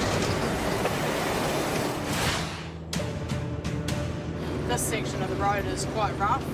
In far north Queensland, Sharon Collins is battling the dust-choked Utan Road with her 2-trailer rig to deliver much-needed feed to a remote cattle station. You've got to watch the big old boulders in the middle of the road. I missed that. That's just hard work on the gear. You could buckle a rim if you hit it too hard, pop a tyre, especially if you do something out here. You don't always have the spares on supply. You just got to do what you got to do in the bush to get your job done, get your load delivered and get home again. The rough conditions have been tough on the cargo and the truck. I've got a bag that looks like he's moving, so I'll have to pull up and have a look.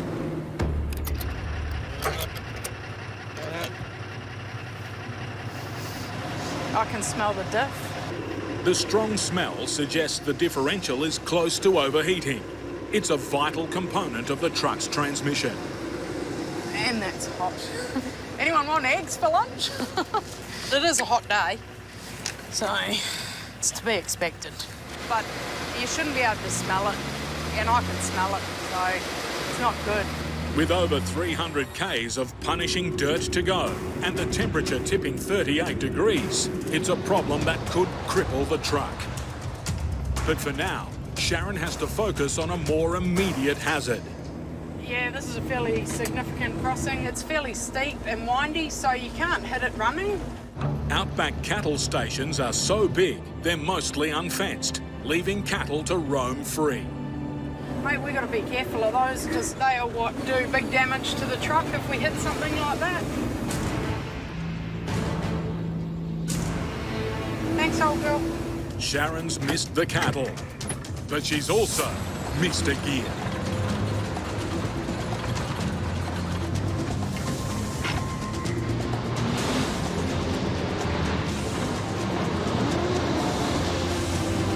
Oh, we're not going to make this one, boo-boo.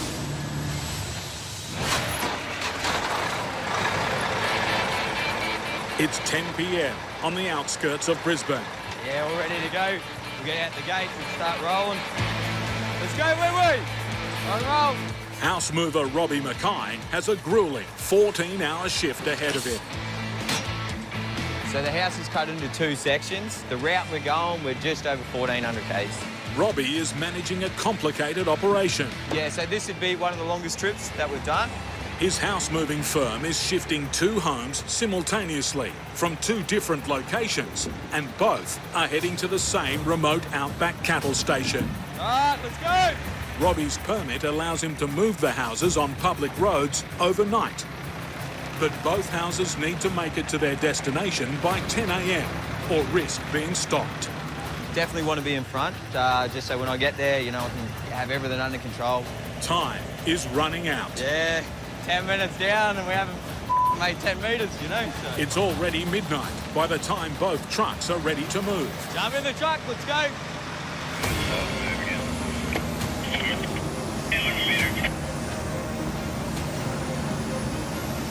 But just as Robbie gets moving, his oversized load meets an unexpected bottleneck. You a rigid or a semi, mate? Semi. Carver won't fit between you and them signs. Oh, let's go. Meanwhile, 100 kilometres away on the Gold Coast, Shane has the second house loaded and on the road. The chase is on. With Robbie caught in a jam, Shane gets the jump on his boss, hitting the highway first.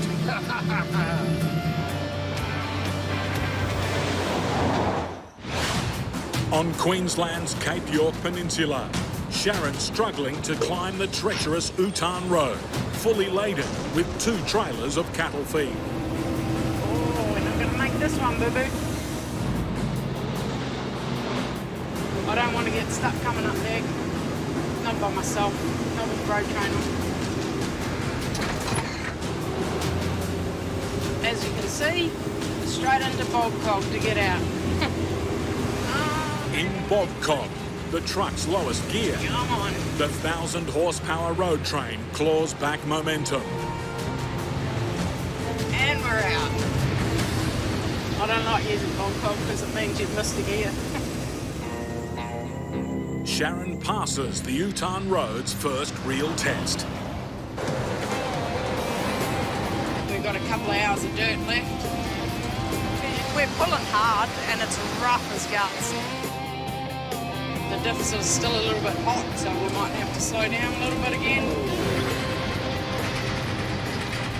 If Sharon pushes too hard, an overheated diff could cause catastrophic damage and disable the truck hundreds of kilometres from the nearest help.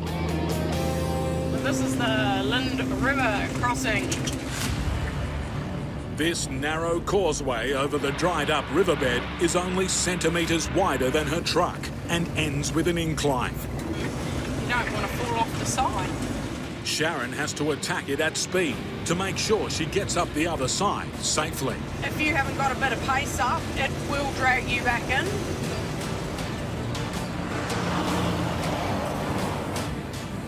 sometimes it's not good to look in the mirrors. Just keep going and go for it.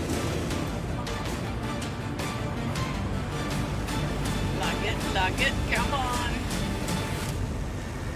We did that one a little bit better. We got out without bog hog. Excellent. Between Sharon and her destination, there's one last challenge. Wow, this is just bull dust. Throw my diff locks in and hope for the best. The diff lock makes all Sharon's wheels turn at the same speed, increasing her traction.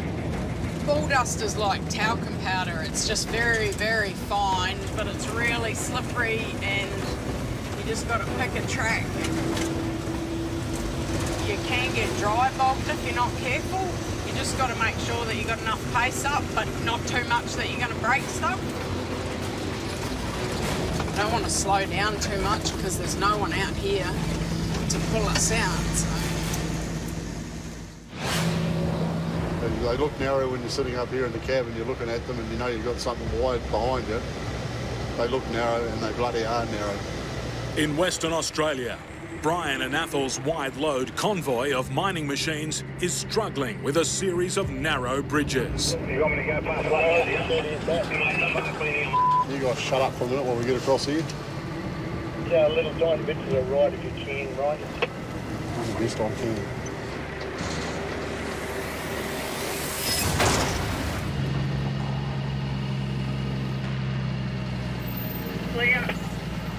We're over. The gigantic dumpster trays also inch their way across.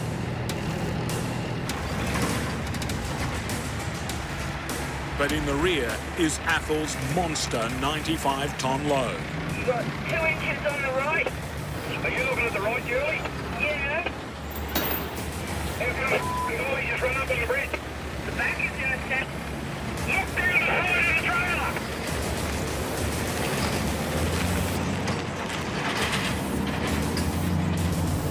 There we go, the back end there, fellas. Yeah, we're away. The short bridge crossings have been stressful, but Brian knows the worst is yet to come. The next challenge is Fitzroy Crossing, 400 or 500 metres long. It requires a fair bit of concentration to hold things straight. I've got to make sure the trailer doesn't rub on the curbs, stuff your rims and tyres. It's a long way to keep these trailers in a dead straight line.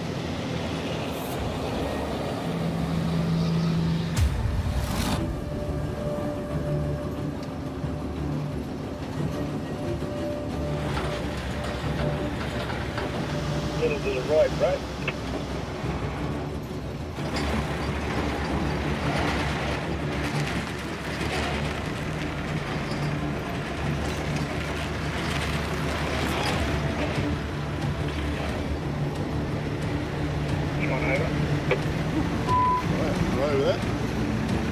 After 7 days on the road and 3,400 kilometres travelled, the convoy closes in on Port Hedland. Despite the challenges, they're still on schedule. But next morning, it's Brian's truck that's causing delays. I thought that was water. Power steering oil. Oh, the hydraulic hose is blown off. Must have come loose, warm, it's old, it's just blown off. Just a day and a half to travel, but an ageing hose has split open, leaving them grounded again.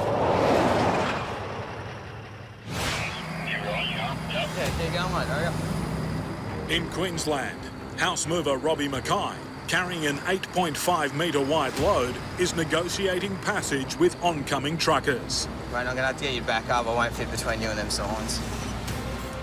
Okay, here we go. Yeah, I might be able to get rid of you there, mate. We'll see how we go, eh? I'll go to you, Sully. Okay, let's just go forward a little bit.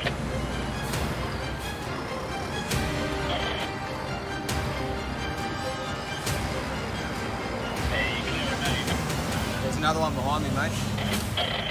As Robbie approaches a narrow floodway, he raises the trailer's height with his automated hydraulic system. The trailer's computerised, so it's got height sensors in it, so it'll automatically lift to the heights I want. But he's having some issues with the new technology. Because the house is so far offset, one side's a lot heavier than the other, so it's not lifting it level. It'll slow us down, but there's not much we can do about it now. So we knew there'd be a couple of issues, but we thought we got them through them all. Clearly not. We're just heading on to the M1 now. We're definitely going to be pushing to get in front of Shane now.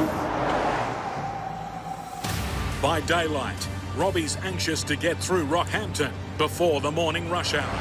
Probably like an hour out of Rocky, so we really want to get moseying.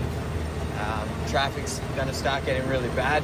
With a population of 80,000, it's Queensland's fourth biggest regional city. It's 8:30, so there's shitloads of traffic. More delays we don't need, you know. Rockhampton's roadworks soon turn a crawl into a standstill. I have to pull this sign out. Give us a hand. Like that way. Just let it go. With police approval, Robbie opts for some evasive action.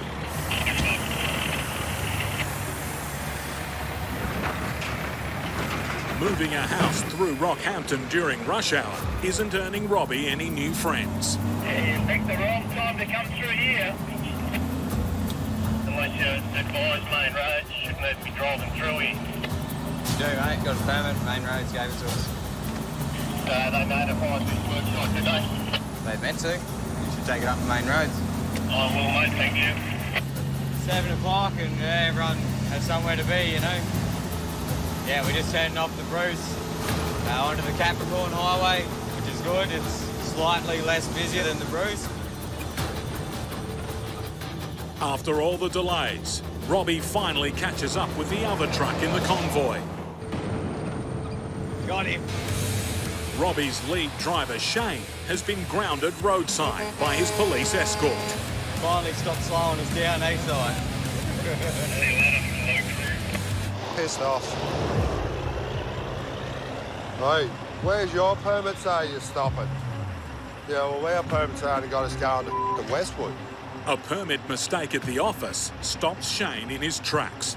He's only authorised to travel as far as the town of Westwood. Yeah, I'll say from the Rainbow to Westwood on the Tuesday. He's forced to backtrack 7 kilometres and rest his crew for the day. There'll be a lot of shit stirred up over this. Can you see if we can get some accommodation at Westwood? 1, 2, 3, 4, 5, 6 of us. Costs us a lot of money. So it sort of puts us half a day behind. In northeast Queensland, Outback trucker Sharon Collins has survived the treacherous Utan Road. 400 kilometres of gravel climbs, choking dust and river crossings. Delivering 2 trailers of urgent feed supplements for cattle on the remote Coolatar station. We've got here, we've done quite well actually. Yeah, done really well. As night falls, Sharon navigates the track onto the station, parking up, ready for unloading at dawn.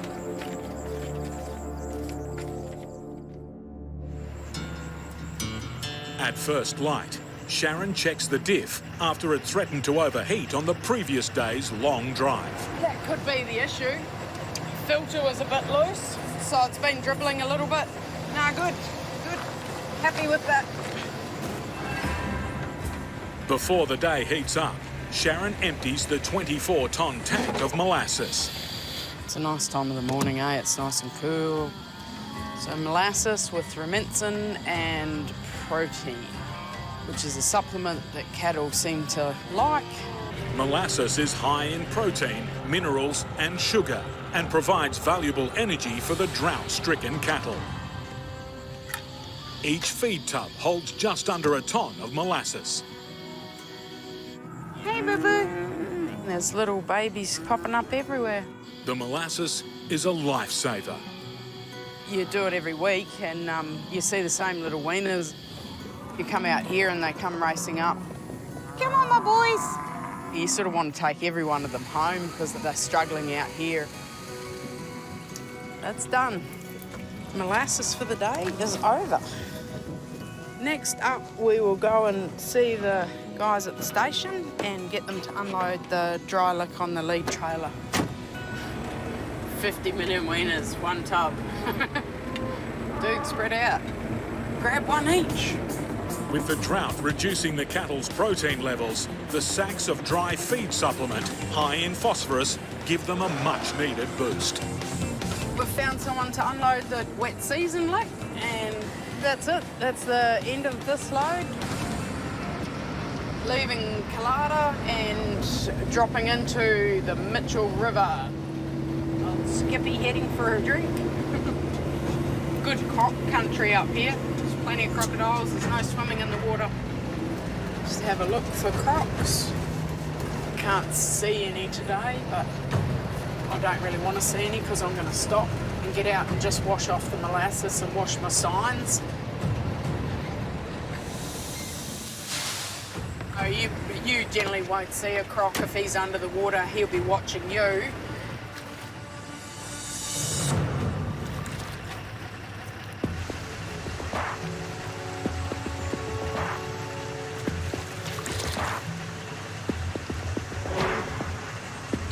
They sort of sneak up on you if you're not careful.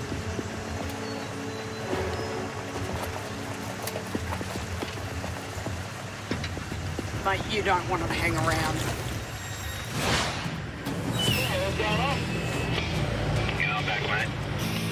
In North Queensland, road authorities are forcing Shane to backtrack 7 kilometres to Westwood, splitting up the 2-house convoy.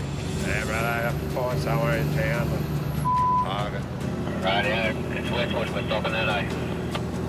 Yeah. An administrative error means his permit won't allow him to transport his oversized load any further until midnight. His boss, Robbie's in the clear for another 240 kilometres carrying the other house.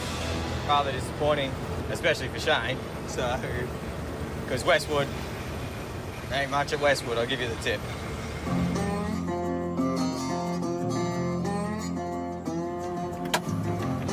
Yeah, that's it for us.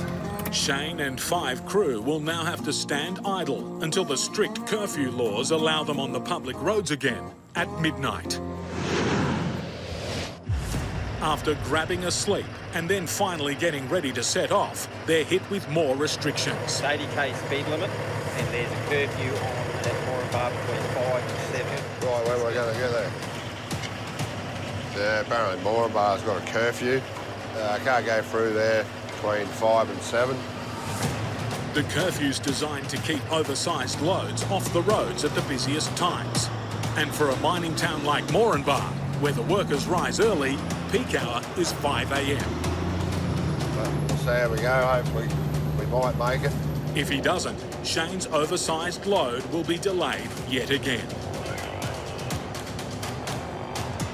With the crews being paid by the hour, every delay adds to the cost of the trip.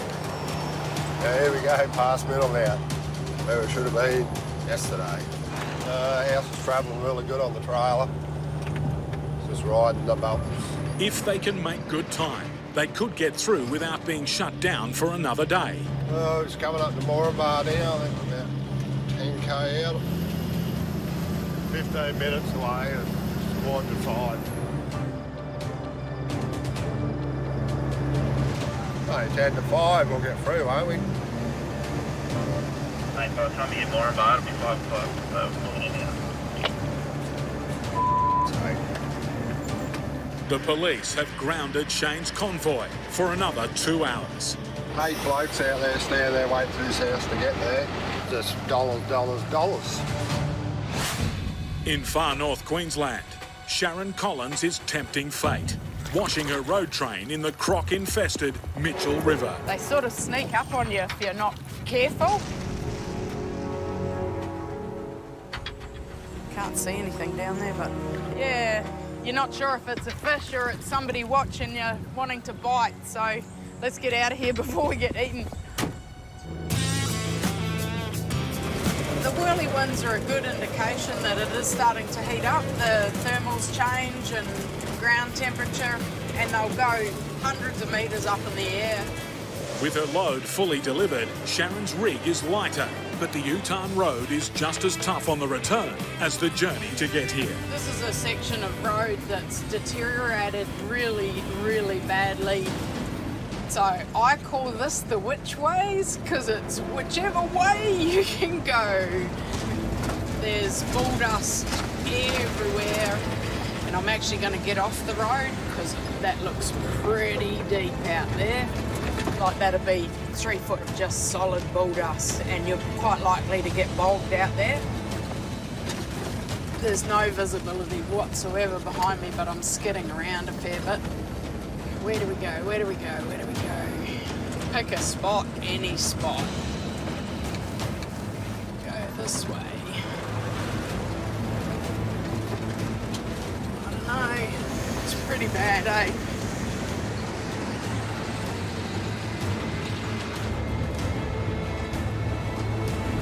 That's it. We made it through. Whoa.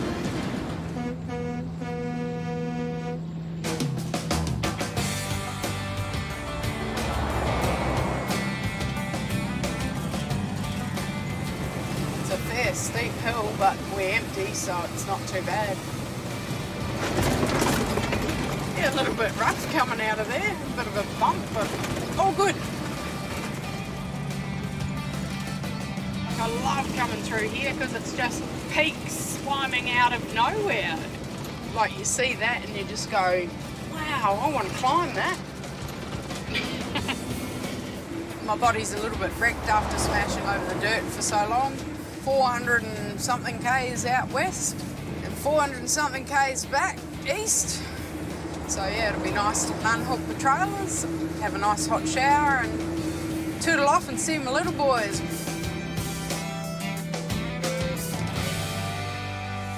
These are my boys.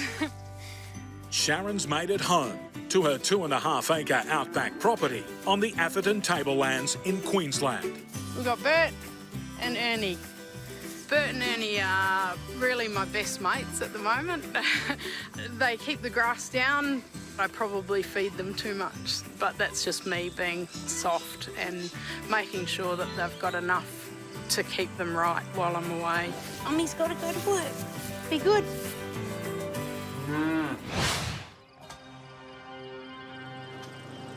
Done a fitting on the power steering, so it's spewing oil out. Just in the process of trying to fix that now. Hopefully Ethel can sort it out and we'll get going. Yeah, fingers crossed. After 8 days on the road, carrying giant mining dumpsters across the remote top end of Australia, Brian's truck has finally cracked under the pressure. I thought that was water. Power steering oil. Oh, the hydraulic hose just blowing off. Hey, Jules, can you grab me a hose clamp under the seat, please? Driver's seat. Leaking power steering fluid is threatening to kill any chance of delivering on schedule. Throw them in there, mate. There's the other hose clamp. This is us having a Sunday morning lie-in.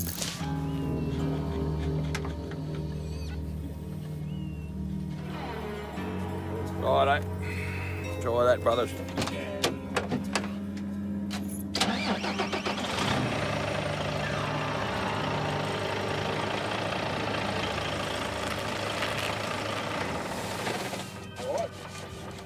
Righto, let's get out of here. If the leak had occurred on the move, it could have been catastrophic. I would have lost my steering.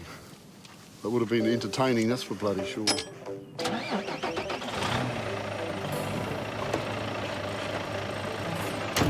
Righto, let's go. Coming out.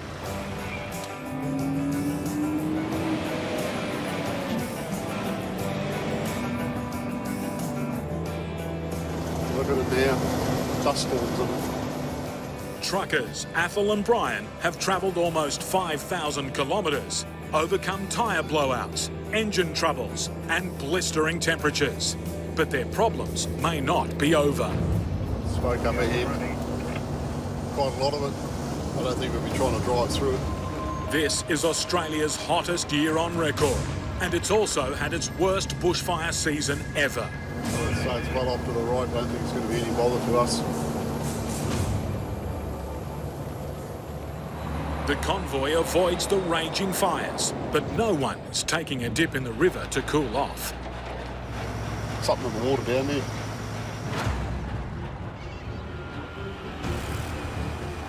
Having traversed the entire width of Australia from east to west in 9 days, the convoy has its final destination in sight. It's been a pretty good run. We're probably going to be half an hour late, which ain't bad for a 5,000 kilometre trip across the country with these big things on. At last, they make the unloading yard at Port Hedland. The masters of heavy haulage, Athol and Brian, deliver their giant cargo.